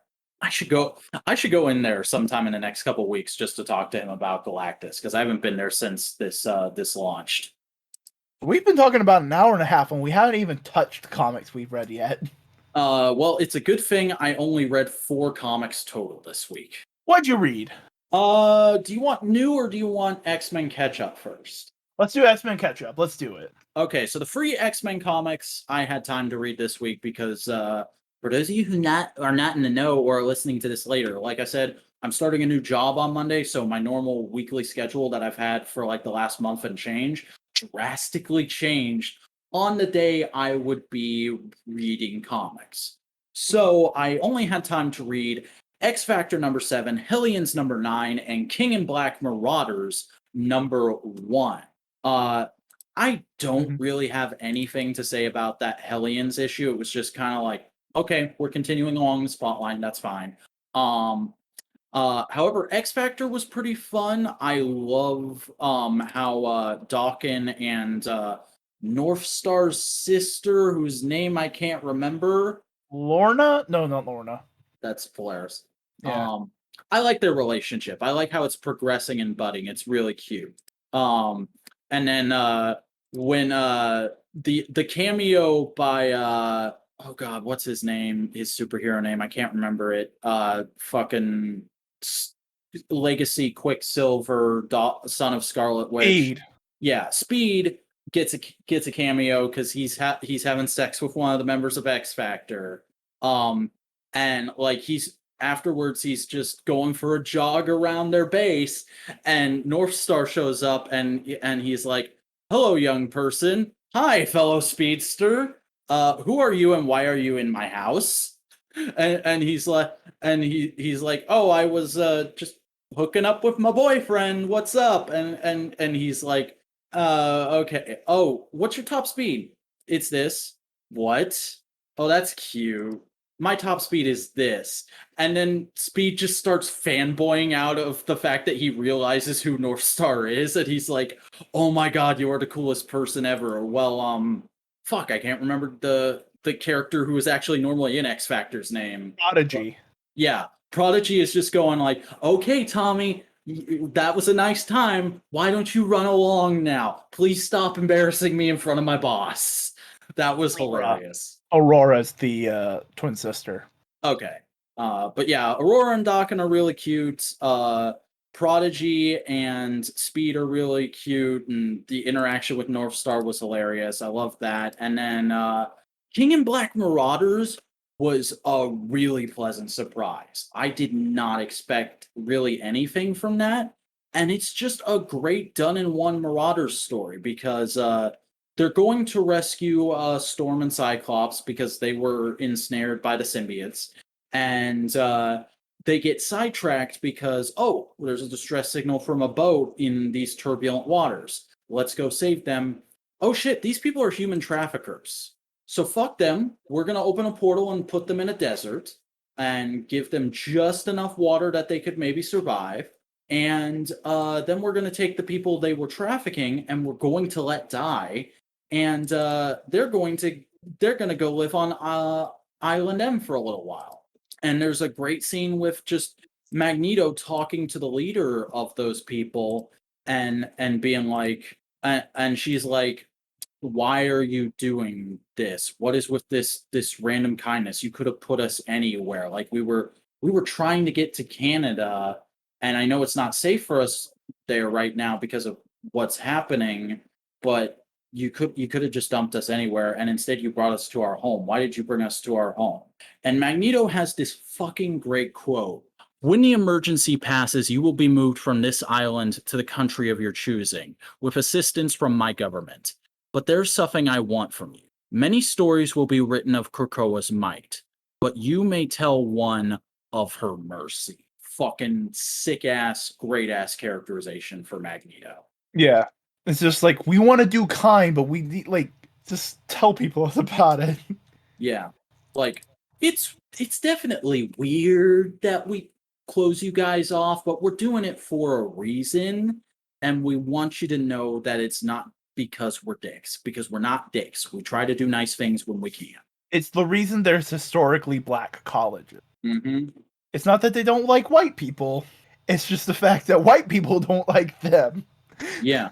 Like again, I love that recent episode of Off the Rack when Sal and Tiffany were talking about Mars, and they're like, no, literally the reason this happened is because everybody was freaking out about mutants having their own island. So they said, okay, mutants can't have their own island, they can't have their own space on Earth. Fine, we're just gonna go to a whole other fucking planet. And now all the humans are just going, what the fuck? We wanted to do that. You can never please them because because hating mutants is an irrational fear. It is not like people go like, oh, but like mutants have powers. That's like 10% of mutants. 10% of the mutants that we know have like these cool, wonderful powers. I guarantee you, 90% of mutants are like Beak. They Mm-hmm. look fucking weird. They can kind of do a thing, but like not great. Not like they don't have a power. It's a I mean, parlor trick. Hickman has given him a cool purpose now that's like integral to the whole way Krakoa works. But remember, when Bendis introduced Gold Balls, the whole point of that character was to be like, hey, remember, there are mutants with stupid ass powers. Because when he was introduced, literally all he did was make gold balls. We didn't have the egg concept yet. Yeah. And even then, like they're not gold balls unless someone else changes. They're still gold balls until someone changes reality to make them. Yeah. Like that's the thing. It's like Glob. Yeah, he's a little stronger than the average person, but he's fucking Glob. Yeah. Or like Blob, whose power is just that he's fat. And can absorb some kinetic energy. That's about it. Yeah. But then you have Bishop, who actually absorbs kinetic energy, and you realize Shaw. Here's the thing about Blob. Everybody thinks Blob is cool because he was in some video games and he's had a few action figures. Blob is a shitty version of Sebastian Shaw. He seems like a really nice guy, but speaking purely on the matter of his powers, he's just a shitty Sebastian Shaw. He's a mook, but that's what he was designed to be. But that's kind of the point that's often ignored about the X-Men. Is like that's 90% of them.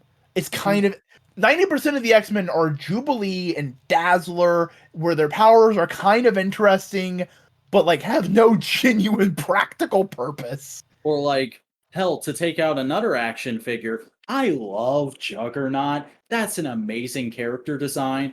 But the dude's power is that he can't stop running on his own. And Do you even then, have he's any not idea even a how mutant. do you have any idea how much of a pain in the ass that would be? He's not even a mutant. He has the gem of Sidorak.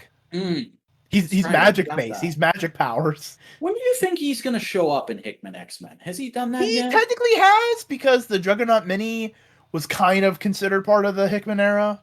Would it be on a reading list then? No, it was in the comics in the individual issues, but it was not gathered in the trades. Okay. So it was kind of like, hey, they're also doing a Juggernaut thing. You're like an X-Men. Here's some Juggernaut. Why don't you have it give it a try? But it's not integral to read. You know, that kind of thing. All right. Well, I did read one more comic this week. I read a new comic that came out on Wednesday. It was literally the only thing that interested me or that I could read out of the stuff that dropped this Wednesday. And that was Mighty Morphin #9 because I guess I'm just back in it, man. I guess I'm just back on the Boom Power Ranger shit. Wow, was this issue a great wake up call on just how much I have missed? Because for those of you who don't know, I stopped reading right at the beginning of Necessary Evil, which was the last big event. I think that was the big jump forward in time, introducing the season 2 cast and the White Ranger and all that stuff, and Lord Zed. Um, but this is I think we're like almost 2 years on from that now in publishing time. And Mighty Morphin is well, it's the story of the Mighty Morphin team. It's keeping up with their adventures on Earth, whereas Power Rangers follows the they're not called the Peace Conference trio. Trini, Jason, and Zach are now the Omega Power Rangers, and they are off dealing with cosmic shit. That's the comics version of the Peace Conference. It's not a literal peace conference. The Peace Conference is a cover story for them going to space. Um, Yeah. but in Mighty Morphin right now, the current status quo is that there was just a big battle, and that in the battle, Skull's girlfriend went missing. And literally nobody knows if she's alive or dead. It's entirely possible she could have been killed during the battle from the perspective of the students of Angel Grove High. When in actuality, it has been revealed that she was an Eltarian in disguise trying to contact Zordon, and now she's been captured by Lord Zed. And the Mm. B plot of this issue is Lord Zed having a discussion with her while she's behind bars in the Moon Palace. And he's basically going like, so are you gonna talk? I have nothing. And she's going like, I have nothing to say to you. And he's going like, really? Because I have a lot to say to you, and I think you want to hear it. And she's like, no matter what you say to me, I'm not going to break. I'm not going to give up Zordon's location. I'm not going to tell you all these military secrets and things about the morphing grid. I'm not going to help you find the Zeo crystal. And he's like, no, no, no, no, no, no, no, no. I don't want to break you. I just want to make you understand. And it's basically revealed that this version of Lord Zed isn't just evil for the sake of being evil. This Lord Zed character has legitimate grievances with Eltar, and that is fascinating. I'm really excited to see where that goes. Have the comics ever went like, oh, Lord Zed's like a weird mutant person, or have they went, Lord Zed's an alien who all look like that?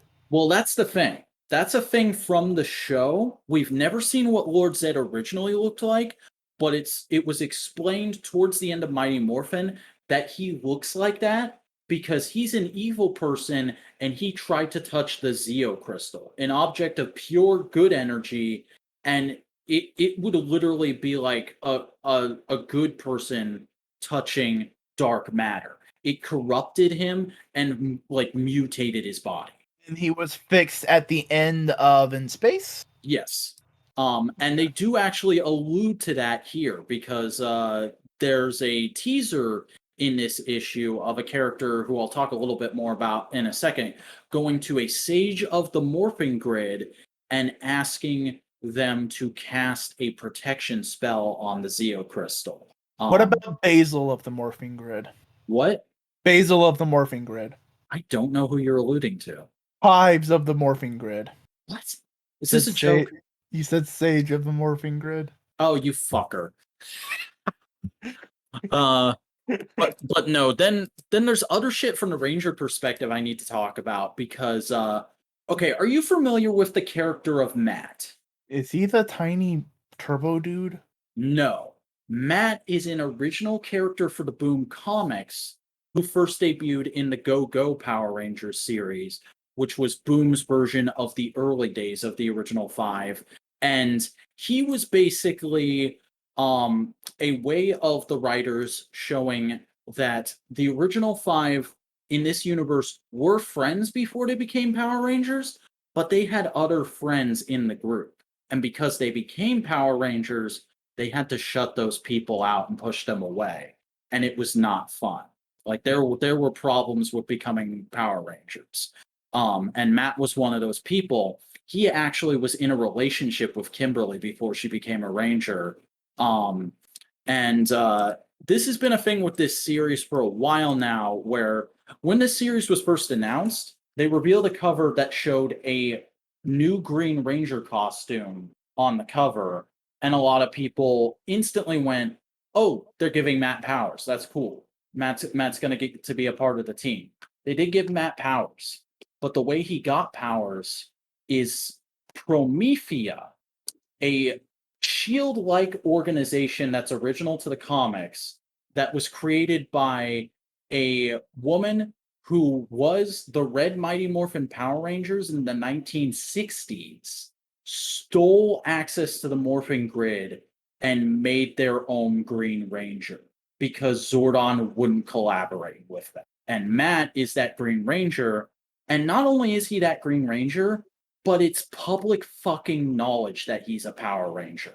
So he is able to get out of classes early and shit to go do Power Rangers things. Whereas the rest of the team, because they're under Zordon and Zordon has the secret identity rule, have to find excuses, have to sneak off. And they're all really envious of and pissed off at Matt, A, for stealing their technology, and B, for having an easier time being a ranger than them. Because he's basically a local celebrity. He's basically a public knowledge common writer. Yeah. Like there's literally a scene where they're in Miss Appleby's class and he raises his hand when she asks for questions and he's like, is it okay if I go? Promethea wanted to test something with my powers in like an hour. And I totally forgot about it until just now. And she's like, "Oh, of course. I think it's so great that you're helping protect the city, Matthew. Have a fantastic day." And he leaves, and fucking Adam and Rocky are just like, "This is fucking bullshit." And then later they run into him when they're investigating an energy source at the park that turns out to be one of Lord Zed's monsters. And he shows up and is like, "Oh, hey guys," instantly takes off his helmet and starts talking to him like nothing's wrong. And they're like, "Dude, we think you're an asshole. Like, you betrayed us. And what you're doing is like rubbing it in our faces. Fuck off." And he's like, "Come on. This is great. We get to hang out together. Just because our bosses don't like each other doesn't mean we can't work together and be friends."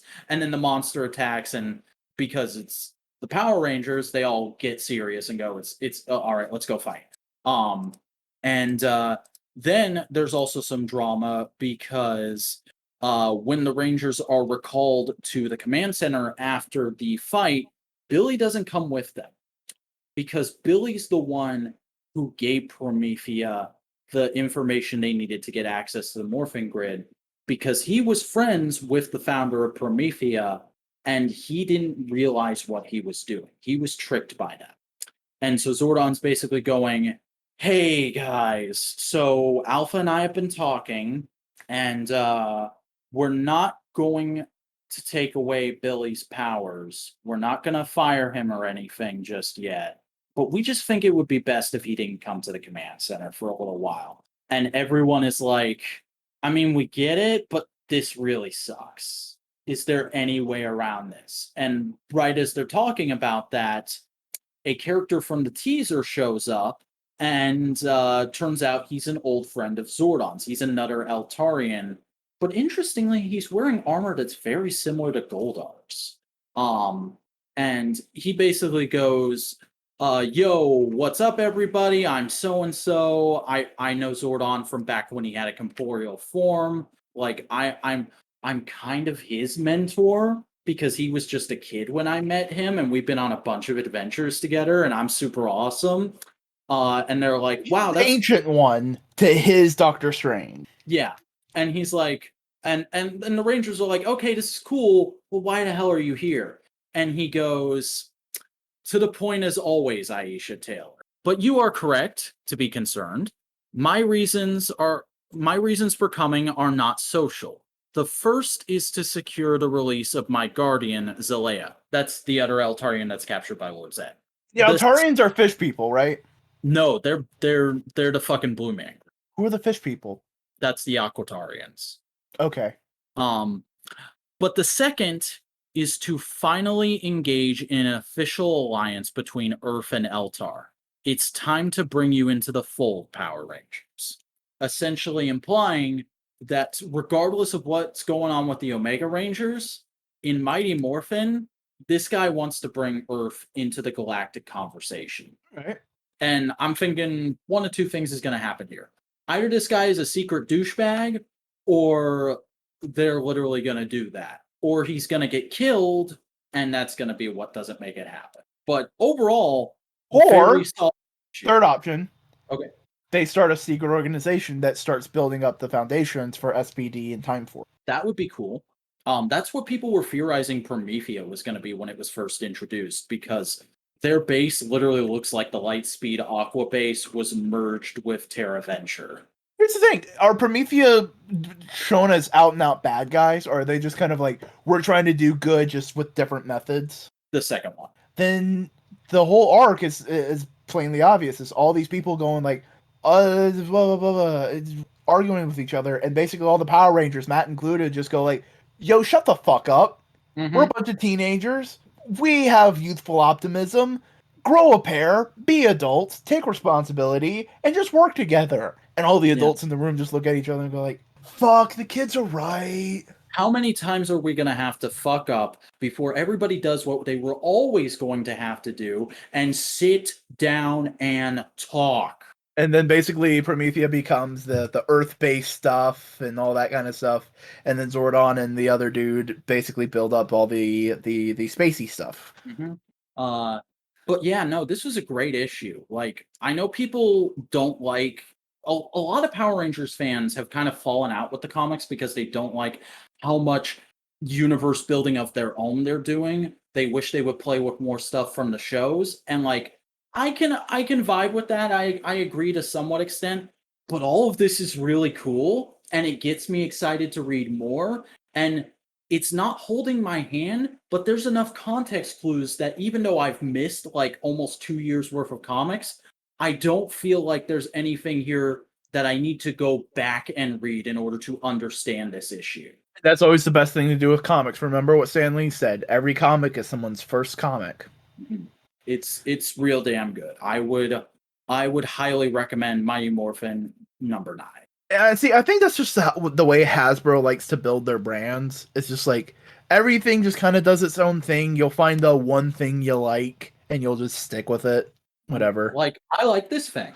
I just held up a Marvel Legends thing action figure for the listeners. Yeah. Though there is a part of me that goes like, yo, if you're gonna do some retro fucking Power Ranger teams, make it look like fucking Jetman or something. That'd be a cute little reference, you know? Yeah, I mean, some of the pre-Jew Sentai suits have appeared in Shattered Grid in group shots, but we've not gotten characters established for those just yet. Yeah, and they have the rights to them, I'd imagine. I like I delete. mean, that's one saving grace of Megaforce, I guess. Yeah, like that's it's the easiest fucking solution. Oh yeah, these were Rangers that were never that we never talked about. Okay.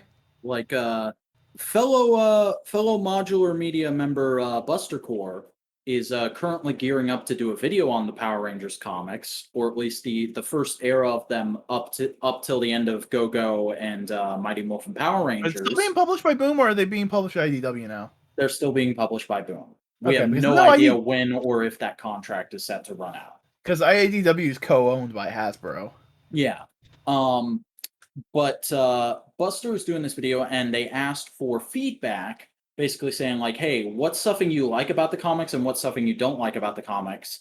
And I added them and said, I love that the early issues do a great job of bringing the subtextual character traits of the original five Power Rangers from the show and making them textual, making them something that laymen can understand.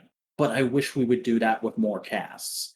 And I also wish we would do that with all of the new powers that were introduced in Megaforce. I think that could be a great thing with comics. Like when there was a while back when I was originally very heavily into the Power Rangers comics that I just did a thread of like, here's some ideas for comic series you could do. And literally one of them was just give me an anthology series that like every arc is just telling a story with a Sentai team that never got adapted, or Why a didn't do it just Toei property that never got adapted. Do a Toei property that never got adapted in the PRU, because we've brought so many metal heroes into the PRU with the last few years of Power Rangers. Why not fucking just say Toei Spider-Man exists in the PRU? it? Have they done that in the Power Ranger adaptations, like the crossovers with Metal Hero stuff? Yeah, they have adapted the Ninja crossover with Jiraiya. He became uh like basically they've said space sheriffs exist in the PRU without doing space sheriffs. Like Gavon was in Beast Morphers as Captain Chaku, but he was a very different character than Gavon in the Gavon series. Right. And see, here's the thing. I would do the anthology, but I wouldn't just do unknown teams. I'd switch it. Do like a random SPD adventure that never saw the air. Mhm. And then Or do like like something I pitched was a Silver Guardian series, picking up after Time Force, but just focused on Wes and Eric as like a buddy cop type thing. yeah. Or you could do like fun little like what if stories of like what if all the six rangers that aren't six rangers had like dinner together. What if Jack didn't leave at the end of SPD? What if Mac wasn't a robot? What if um fucking Robo Knight didn't die in Super Mega Force? But like I'm saying like have Metal Knight and like the genie dude from Mystic Force. All the extra heroes? Yeah, and just have them have a dinner and just go like, "Yo, are we Power Rangers? I don't know." Kind of need to talk to someone about that, don't we? Does anybody know how to contact the Morphin Masters? And they're all eating pizza at a Jungle Pizza. Yeah. And goes like, "Hey," and the dude Oh, comes in and goes dude, like, "Hey man, just relax. Here's some weed." a freaking RJ miniseries. Oh man, that'd be fun. Just like generally, Hmm. him going like full on the raid. Imagine RJ Power Ranger the raid. And like the reveal halfway through is that Dom is trapped in the top floor. Oh man, fuck Hasbro. Just give me and back the reins. Well, we're Hell not yeah. guaranteeing it will sell, but I'm saying we'll have fun doing it. Please, Hasbro, you got to give us a chance. We've never wanted anything more in our entire lives. We'll make you millions of dollars with our experience in substandard internet review videos. Hey, I've made one video that has 3,600 36,000 views. I've made one that has 24,000, but that's just because I made a shirtless man the thumbnail. I mean, we do have a podcast that has like what 10,000 views. That's true. That's just a podcast, bud. That's just a podcast. What comics did you read? I'll go through some of them pretty shortly. So I read the latest issue of Spider Shadow. Peter Parker is cognizant. He's awake. He's talking to his family and goes like, "All right, cool. I did some bad shit. I need to deal with it. Oh no, the Baxter Building's covered in venom." He goes over and the Avengers are there, and Cap goes like, "Hey man, you killed people." And Peter Parker takes off his mask and goes like, "Yeah, I was under this alien thing's control. It's partially my fault, partially not." And Cap goes like, "Bro, we're in a comic book universe. I understand." So Spider-Man busts into the Baxter Building trying to help everything. Johnny Storm's there. He goes like, "Yo, what's up, Spider-Man? Shit's going crazy." Spider-Man's going up. Mary Jane goes in there with him, and Peter's going like, "Why are you here, Mary Jane?" And she pulls out a Glock and goes like, "I'm safe. Don't worry about me. I have a gun." What the fuck? Gun nut Mary Jane? Bought the gun earlier in the series. Okay. It's a checkoff. Oh, okay. And Spider-Man's going up the building. He runs into a venomized version of Thing. He fights him for a bit. He throws Thing out the window. He falls to the ground as the Avengers surround him. He then runs into a venomified version of Reed Richards. As we jump down back to the Avengers on the ground. No, it's after Mary Jane fucking shoots Reed Richards with the Venom symbiote. And she's just like, bang! As we see the Avengers slowly become venomized on the ground. And the next issue is going to be the last one. Then we have Thor, number 15. It's basically Thor coming to terms with the fact that he can't be a wild and crazy youth anymore. He can't really pick up the hammer. The hammer wants to be in the hands of a warrior, not the king. So it's going like, nah, man, you need a champion. So Thor pops down to Earth. He helps out the Avengers fighting off a threat, and Mjolnir's doing some crazy shit. Because like Thor goes like, "Yo, man, I need to talk to you, Steve." And Steve goes like, "Yeah, sure, let's go fucking talk." And then Thor can't control the hammer, and the hammer swings down and hits Cap's shield, and Cap just goes like, "Thor, you hit me."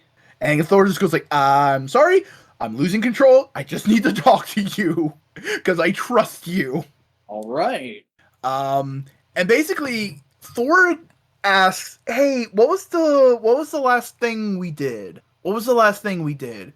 And Cap goes like, "We fought Null. We did the King in Black stuff." And Thor goes like, "Okay, cool. I'm glad you remember because I never do. Because you see, I'm immortal. So like months to you feel like seconds to me. Remembering our last adventure is like you trying to remember what you had for lunch last week. It's doable, but like it's fucking hard. And when I'm here hanging out with you, it grounds me to an extent. Because I don't have to worry about if you died. I don't have to worry about if I missed it. I don't have to worry about my friends basically being within the stream of time and I'm outside of it because I'm an immortal god. So I'm glad whenever I'm hanging out with you. And I like basically going like, I've lost people I cared about, but I'm glad you're around here." And Steve goes like, "Yo, dude, I was in the ice, so I kind of understand, but like, that's a lot of shit to deal with." And Thor basically goes like, "So here's the thing.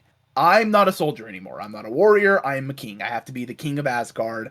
And the hammer basically is saying, "Yo, I need to be the spear. I need to be the person protecting Asgard. Not the king, but like the person out in the field." And Thor is basically telling Steve, "I can't come and help you as Thor on a regular basis. You're my friend. I care about you, but I can't be the warrior superhero dude anymore. I can't be its hammer anymore," as he leaves Thor's hammer with Steve at the Avengers headquarters.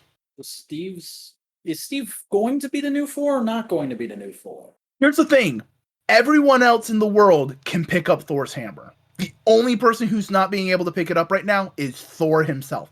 Not because he's unworthy, but because he's king. And it's more of like, "Yo, you don't need this. This should be out in the field. I should be out there busting heads, man. Don't pick me up." Let someone else pick me up. You're king now. You don't need me. That's kind of the vibe with the Hammer. But the Hammer's not a character, so he can't really explain that. All right, interesting. Next we have Sinister War #1, the Spider-Man event. Basically, we're at the premiere of Mary Jane's movie that she made with Mysterio. Remember that? Yeah. They're there. Mysterio talks to Mary Jane, goes like, "Yo, did you tell him yet that I'm Mysterio?" She goes like, "No," because Peter doesn't like surprises. As we see all the bunch of the Sinister teams fucking gathering around and busting into the premiere, and the team with Vulture, Rhino, Stegron, Scorpion, Cobra, and Tarantula are called the Savage Six as they bust into the premiere to fight Mysterio because Vulture has a problem with Mysterio. And Mysterio powers up and goes like, "Yo, I'm gonna protect it because I want to be a good guy now. I want to help out." And he protects Mary Jane. And Spider-Man's weirded out by that as Doc Ock, Sandman, Electro, Craven Jr., and the Lizard all pop in as the Sinister Six. And everybody's going like, "Oh no. It's all out war. All this is crazy." And basically Mary Jane goes like, "Spider-Man, you have to trust Mysterio right now. He's trying to be better." Okay. As like this giant kerfuffle just keeps happening. As Mysterio basically kind of kidnaps Mary Jane because like Spider-Man's going, "What are you doing?" No, Mary Jane's going like, "What are you doing?" to Quentin Beck. Spider-Man's going, "Mysterio." And Mysterio's like, "I'm sorry, but trust me, it has to be this way. Remember, the devil always gets his due." As Spider-Man gets knocked the fuck out. And we see the demon version of Harry, I can't remember his name right now. You know who it is. The millipede boy. As basically the rest of the Sinister Six teams crash in to fight Spider-Man as we're in a cosmic casino as Doctor Strange is finally fully confronting Mephisto. And Doctor Strange goes, "Whatever you've done, devil, end it now." And Mephisto goes like, "Oh, come on now, Doc. You know better than that. My hands are tied. You're lying. Peter Parker would never. You'd be surprised at what extenuating circumstances can do. But I don't want to be inflexible. My deals are my assets, and as you can see, I am not opposed to games of chance. What do you say, Steven? Your side versus mine. Black or red? You feeling lucky?" They are gambling on one more day, and I don't know what's going to happen. I'm excited for it. And Spencer knows Spencer knows his time is up. Everybody knows everybody knows his time is up, and now he's just fucking playing with it. He is going like, "All right, this whole time has been me fucking cleaning house on Spider-Man, fixing all the things that the last 20 years of Spider-Man has just fucked up. Oh, we brought Kraven the Hunter back? Why would we do that? We haven't done anything with him. It was much better as a dead character. Here's a clone of Kraven if you ever actually want to use Kraven, but we're going to kill the original Kraven off. He's dead. Don't worry about it." What if, man, I don't know. Fucking Spencer is just a cat playing with its food at this point. Yeah. I have a feeling that as we are right now, Nick Spencer's run on Spider-Man is not the best run on Spider-Man, but as we get more time after it, it's going to be looked on more favorably as people don't have to wait to read every issue and you can just binge it. That's what I have a feeling is going to happen. So you wanted me to tell you about having an X-Men this week? Yes, spoil me, buddy. So, X Corp are at. I'm talking about X Corp are at a business conference thing, and they're making the rounds. They're doing smiling things and blah blah blah. And basically, Warren goes like, "Yo, hey Monet, I know you hate this kind of bullshit feminism, like bullshit fake feminism shit. But I need you to go talk in the women's only conference." And she goes like, "Why do you want me to go to the fucking daycare? I can do the real business out here." And he goes like, "Yeah, but we want to save face and we want to look good to the rest of the people." And she's going like, "Fuck, I don't want That's to really do this." all those things are, if we're being honest. It's people who genuinely believe in that stuff getting an ego boost, and it's the rest of them get saving face. Yeah. Because we don't want to be associated with these people, but we have to be. Yep. As multiple man, Jamie Madrox is basically doing an experiment with Vulcan, Bishop, Neil Shara, and Sunspot of them releasing a form of energy to create a mutant circuit to do a bunch of stuff. As Jamie's wife and their son are on the phone, and Jamie's basically going, and she's basically going like, "Yo, our son's getting really antsy. He might walk at any moment now." And Jamie's going like, "Yeah, I'm really fucking busy though." And she's going like, "Come on, you can send the dupe in." And he goes like, "I don't want to put a dupe in at charge." And she's like, "Fuck."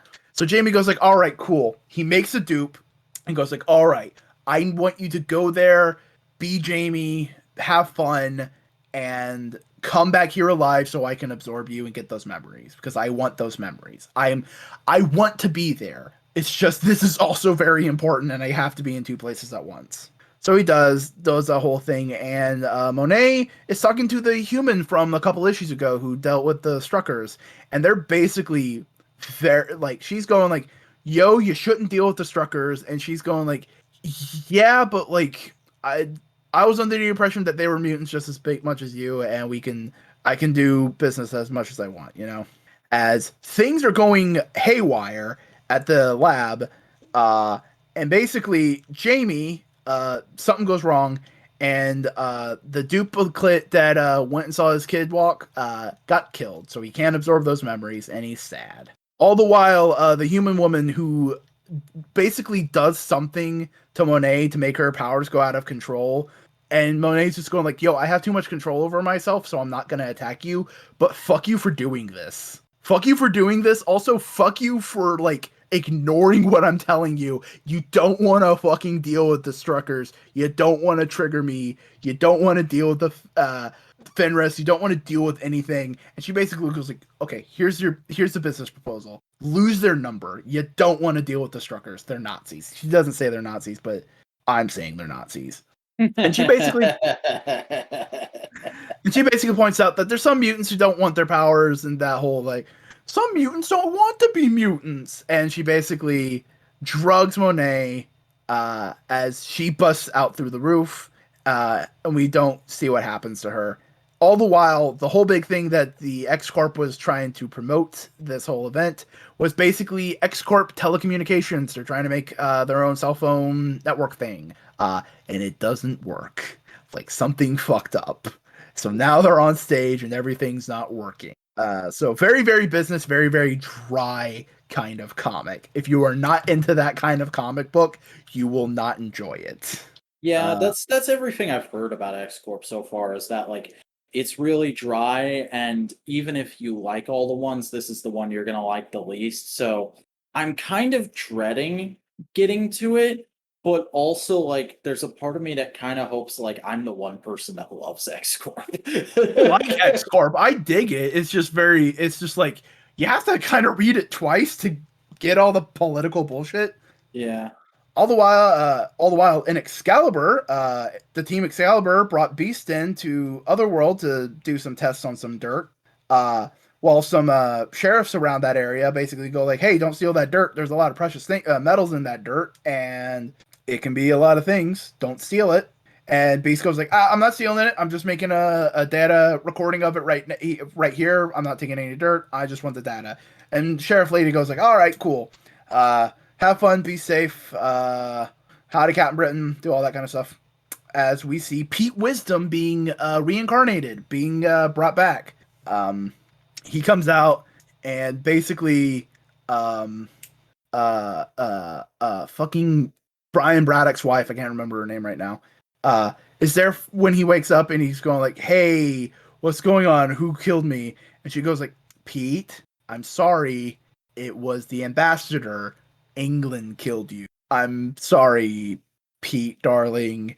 And he goes like, "Fucking bastard, get me pants. I'm going to England." And she goes like, It be pants.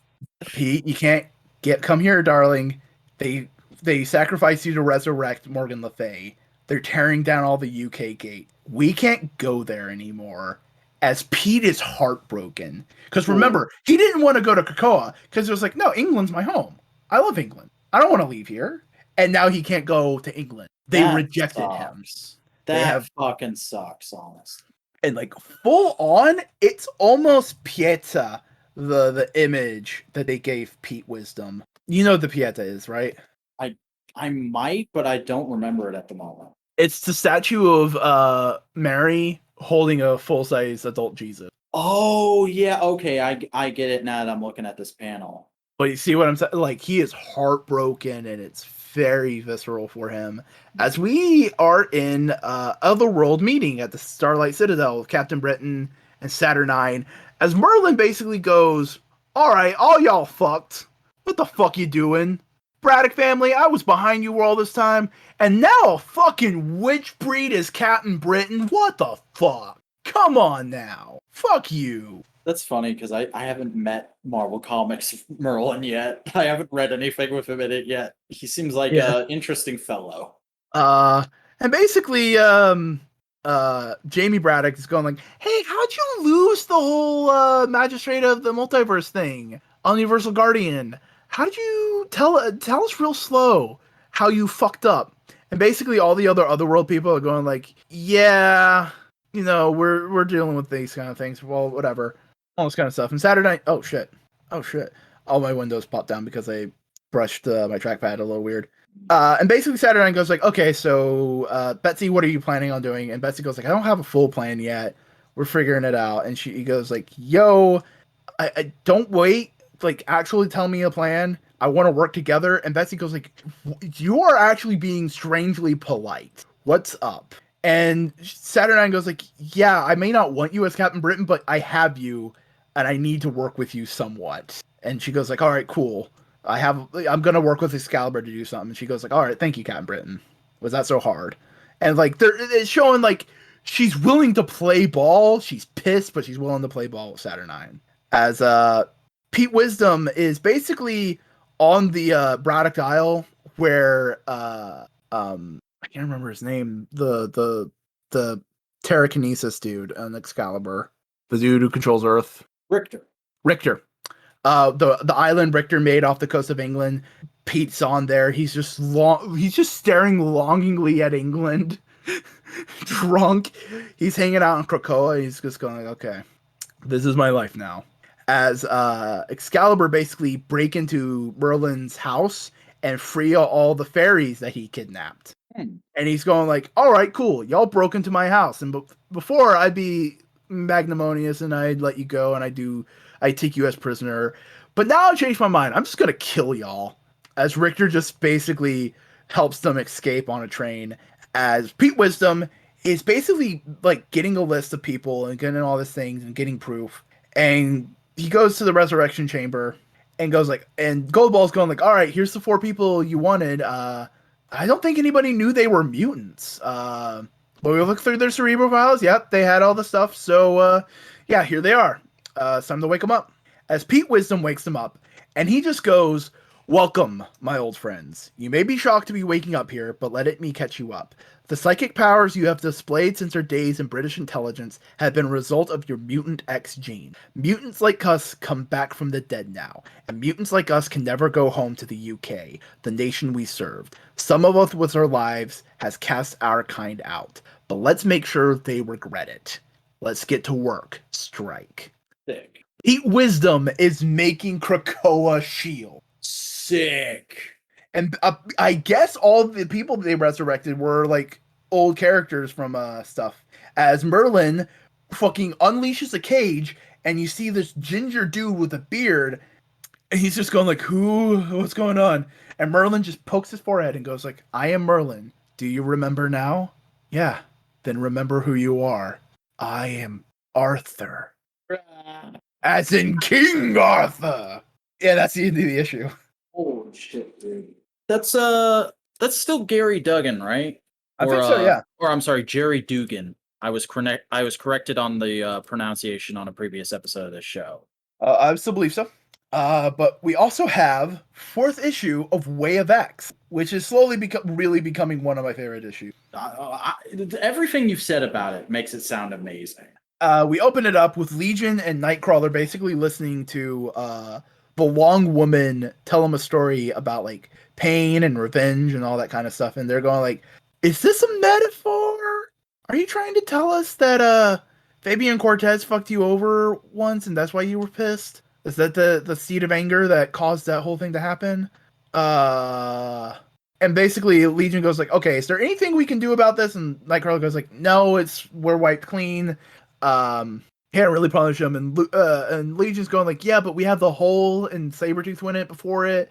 It's kind of hypocritical and bullshit, you know, all that kind of stuff. And Nightcrawler goes like, yeah, but we have to be better than that. And Nightcrawler goes like, hey, we want to sympathize, but like we're trying to start a new world. We're trying to do this whole thing. And sorry we had to bring you to Mars because it's low gravity just makes it easier to talk to you because we won't get fucking weird balance issues. And Legion's trying to be personable. He's trying to not be an asshole. He's going like, it was a nice story. Could you do something with that talent? And she goes like, you're wrong. It's not a story yet.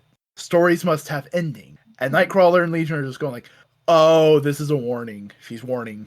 Yeah, all that kind of stuff. As they're just walking around on Mars.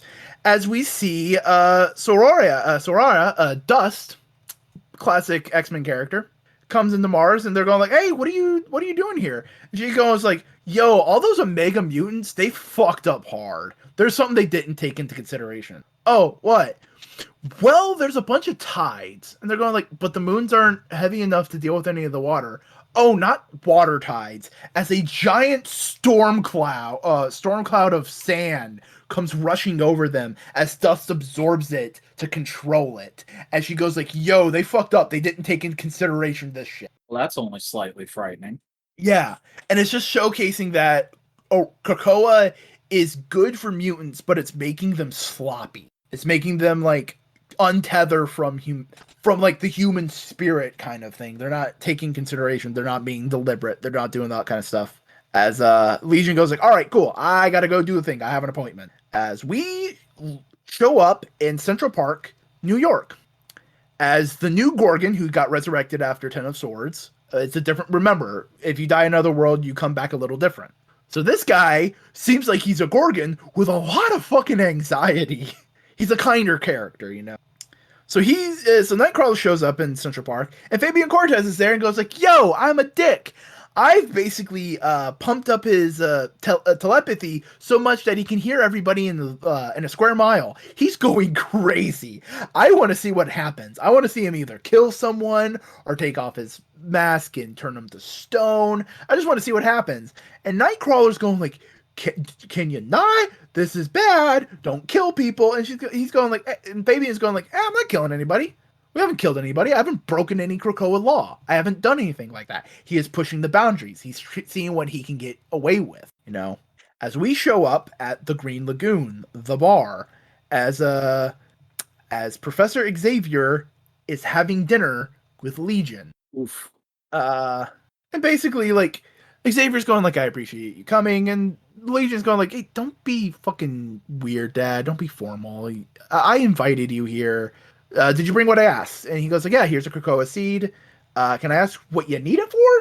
And he goes like, nah, don't ask.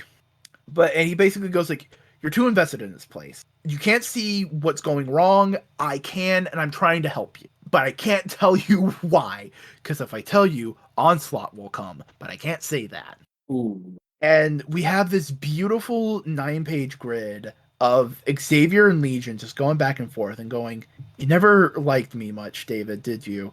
And Legion going, I'm afraid it's worse than that, Dad. I love you. I just don't know why. How are you, son? How are you really? By which you mean, am I on the verge of going nuts and breaking the universe? No, but cheers for the concern. These lads are helping. Zorn, you're teaching him some sort of calming meditations? And then the Zorn brothers go, no, Professor. We're ready to vaporize David Brains if he loses control, at his request. And then Professor Xavier just looks shocked, like, what? And Legion goes like, I rule me, whatever the cost. And it's just like, fuck yeah. Self-actualization, bitch. It's a weird form of doing it, but fuck yeah. Taking control of your poor mental health. Yeah. It's a fucked up way of doing it, but dude. And basically, Xavier goes like, yo, before you came, I noticed something was going on.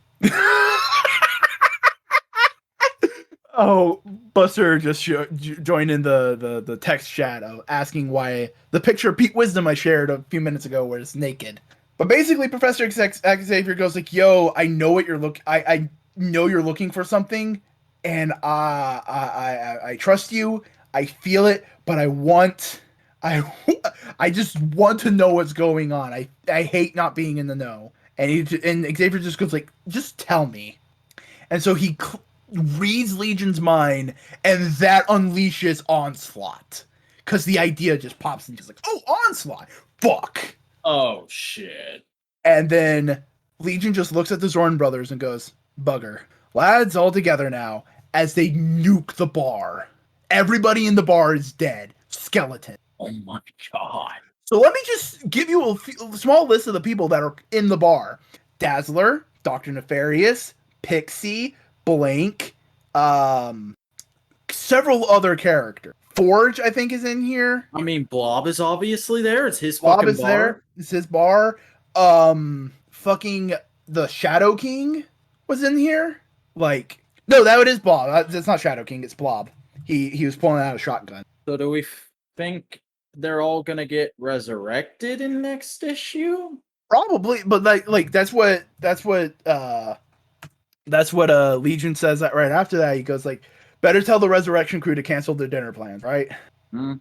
You know, like I'm also sending you the page where that happens because god damn it, it is because it's not gratuitous. It is very melancholy the way that they just dealt with it, and like it also just really frames why the Zorn brothers are just hanging around, and it's great. I love it. You know. Yeah. But then we jump back to Central Park. As Fabian Cortez is just keep pushing Gorgon to try and kill people, and Nightcrawler's going like, "Stop this! Fuck you! Stop this!" And he's always like, "What are you trying to prove?" And that's the page it just loaded. Yeah. And Fabian goes like, "Do you want to look at it first, and then I'll continue?" Oh no, keep going. It's cool. And basically, Fabian goes like, "What am I trying? Who says I'm trying anything? I've committed no sin and broken no law. Maybe I just like watching flat scans die." And flat scan is Fabian for human. And Nightcrawler goes like, "You know what?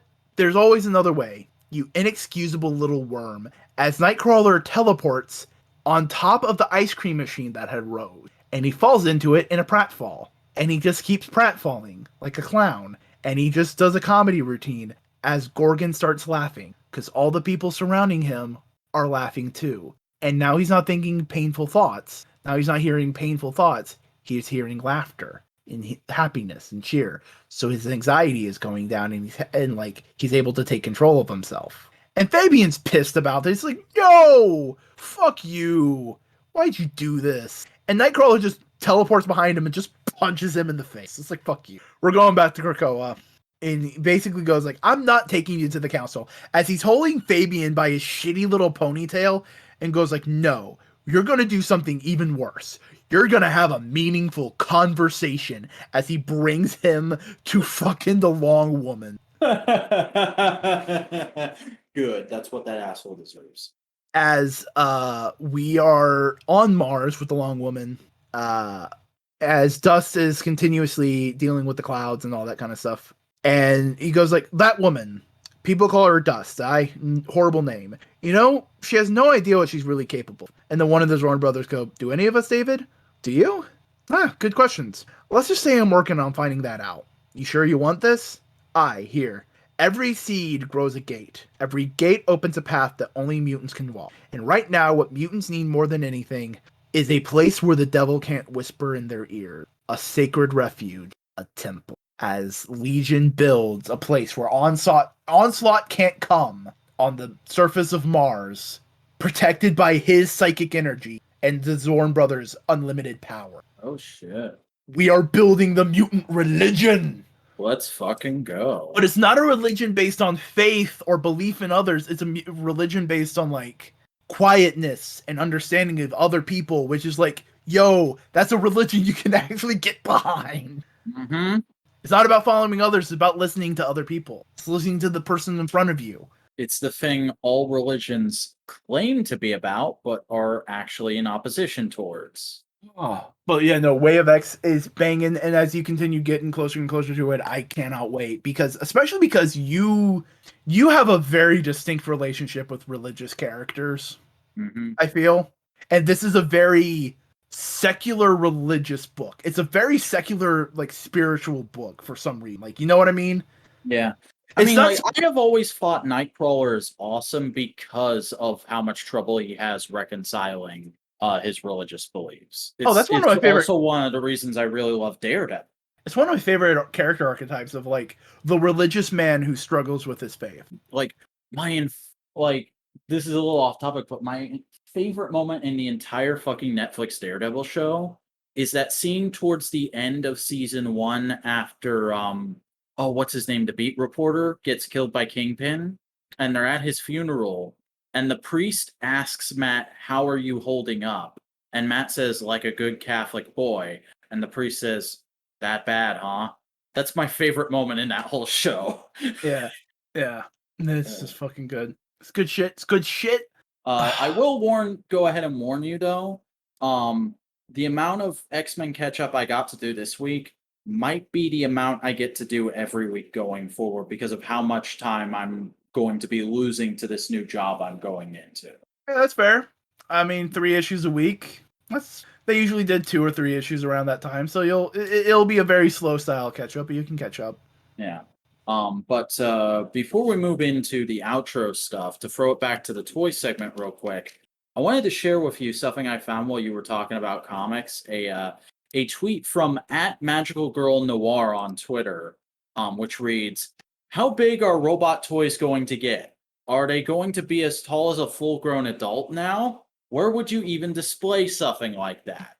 With an image that I assume they made because I've never seen it before, which is a actual size comparison composite shot of HasLab Galactus with HasLab Unicron in both modes, Titan's Return Titan class Fortress Maximus, Siege Voyager class Optimus Prime, the Hasbro Marvel Universe Sentinel, the HasLab Sentinel, the Super 7 Snake Mountain playset, and the Masters of the Universe Classics He-Man and Skeletor on it.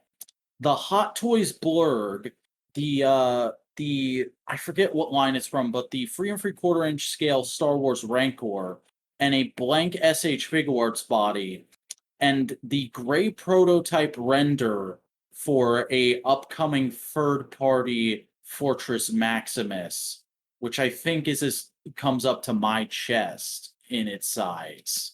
Lordy, lordy, lordy. Look at all them big ass toys. Yep. Everybody go look up this tweet if you've gotten to this point in the podcast. And then quote tweet it @Modular to let us know you got to this point in the podcast. Oh man, I just had a thought.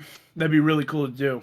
Find a mannequin, like a full size dude version of a mannequin in like a department store dumpster, and get a cape and paint it up to look like Eternity. Well, that was a joke that guy I talked about way earlier in the show, Dave Wonder. He was parroting that around for a while when people were just theorizing about HasLab Galactus. He was like, they should just sell a costume and an articulated mannequin. But another cool thing about this image, because we were wondering about it back when we were first talking about HasLab Galactus, HasLab Unicron looks like at the tip of his head horns comes up to the neck of HasLab Galactus. It's just a head shorter. Yeah, which is pretty fucking cool, honestly. Hell yeah! This is just. It means that because you can also see in planet mode there. In planet mode, you could pose Galactus like he's eating Unicron. Somebody take that fucking picture, please. I'm begging you. But that was movies, that was merchandise, that was comics, and more. So, do you have any other things you want to say other than pimping out your shit? No, it's just been a huge, exciting exciting week in the world of comics. A lot of crazy stuff going on in the from that end of Loki. A lot of great ramifications for the MCU going forward. The HasLab Galactus basically being dropped like a bomb on the toy community as a great way to kick off SDCC There is one season. thing we need to talk about. What we're doing next week. I was about to get to that. Okay. So we've been discussing back and forth because we have 2 weeks until What If starts. Yep. And last time we had a gap between MCU stuff, we looked at some Marvel Legacy content, and that was fun. But we're gonna do something a little different this time, aren't we? Yeah. So here's the pitch. It's a pitch. So we're both very comfortable in the fact that we're saying like, Zach's a DC boy. I'm a Marvel man. Yeah. So we have grievances with the way the comics are run to an extent. So we thought, you know what, let's put our money where our mouth is and see if we can do any better. Next week, Vac is going to give us his complete editorial and writer restructuring of DC Comics. And a week after that, we will be getting your editorial restructuring of Marvel Comics. And during both pitches, the other one is going to be questioning it.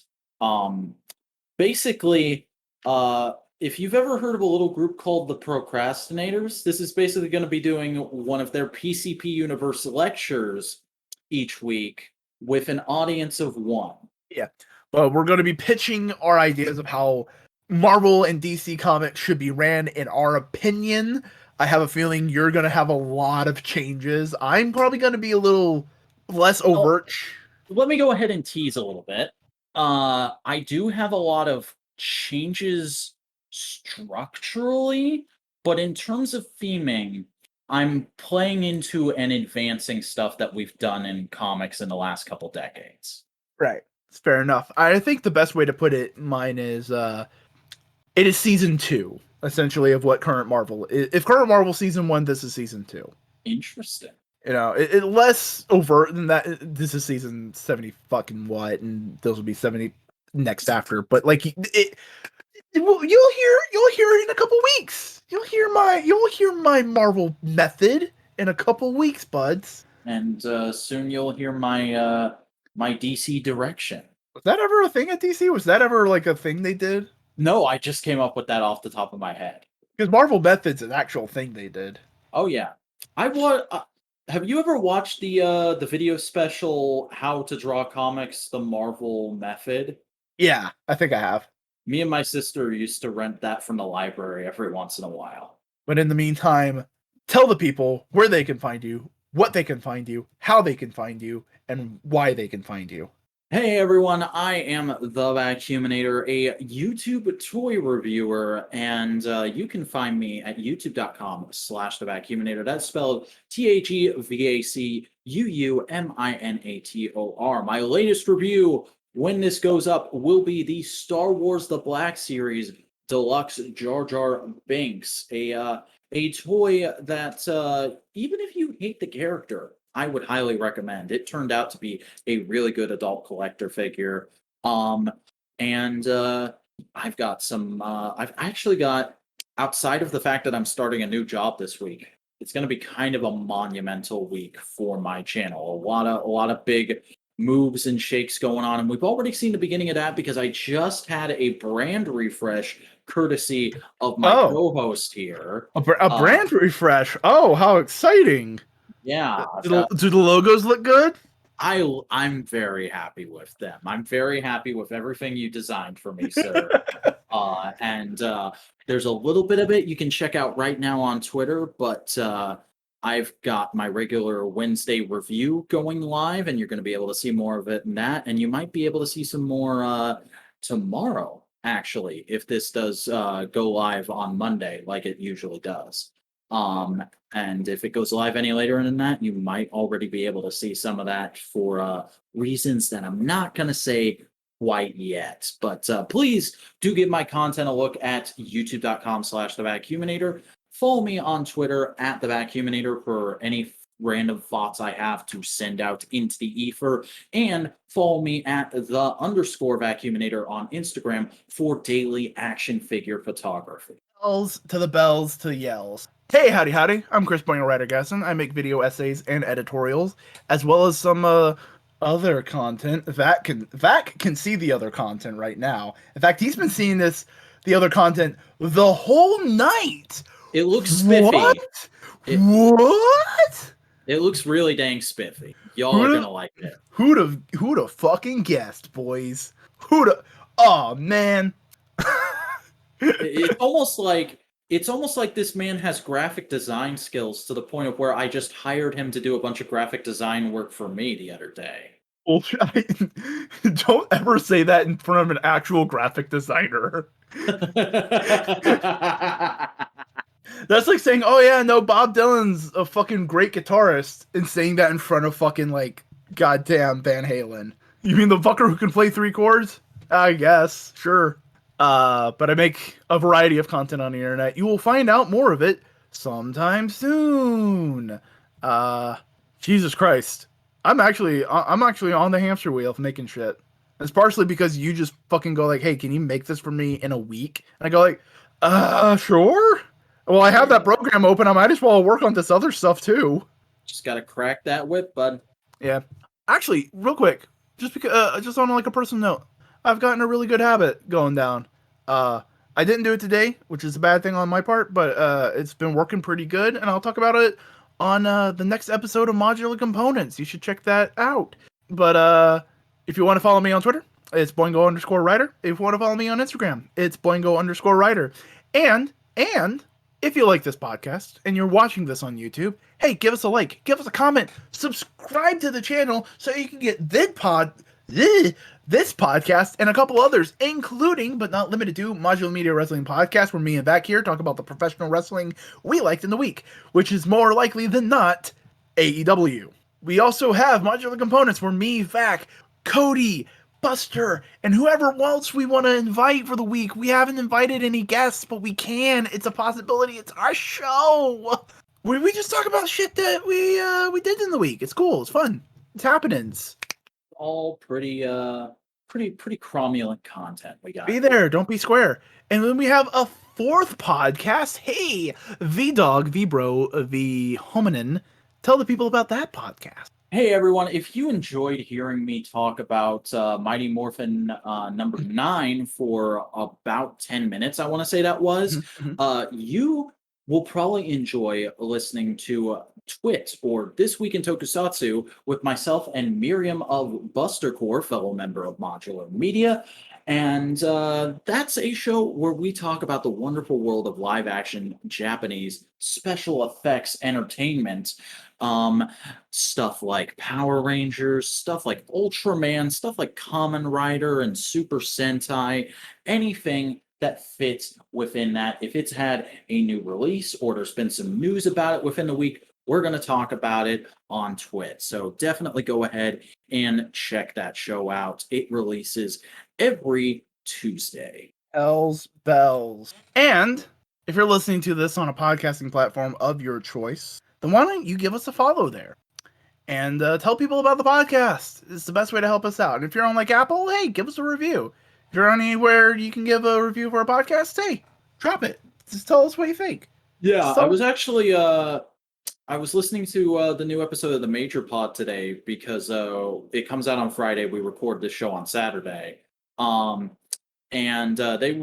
they have a segment where they read out their iTunes reviews, and this week they mentioned that the reason they do that is because the iTunes reviews actually help out in analytics. So they read them on the podcast to encourage people to leave reviews so that their analytics will improve. So I'm not saying we're going to start reading out our iTunes reviews, but hey, people, please give us some iTunes reviews.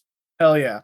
But in the meantime, this has been No Prize Podcast. Any final words from the soapbox? It's late and I'm tired and I have a lot to do tomorrow. So have a good night.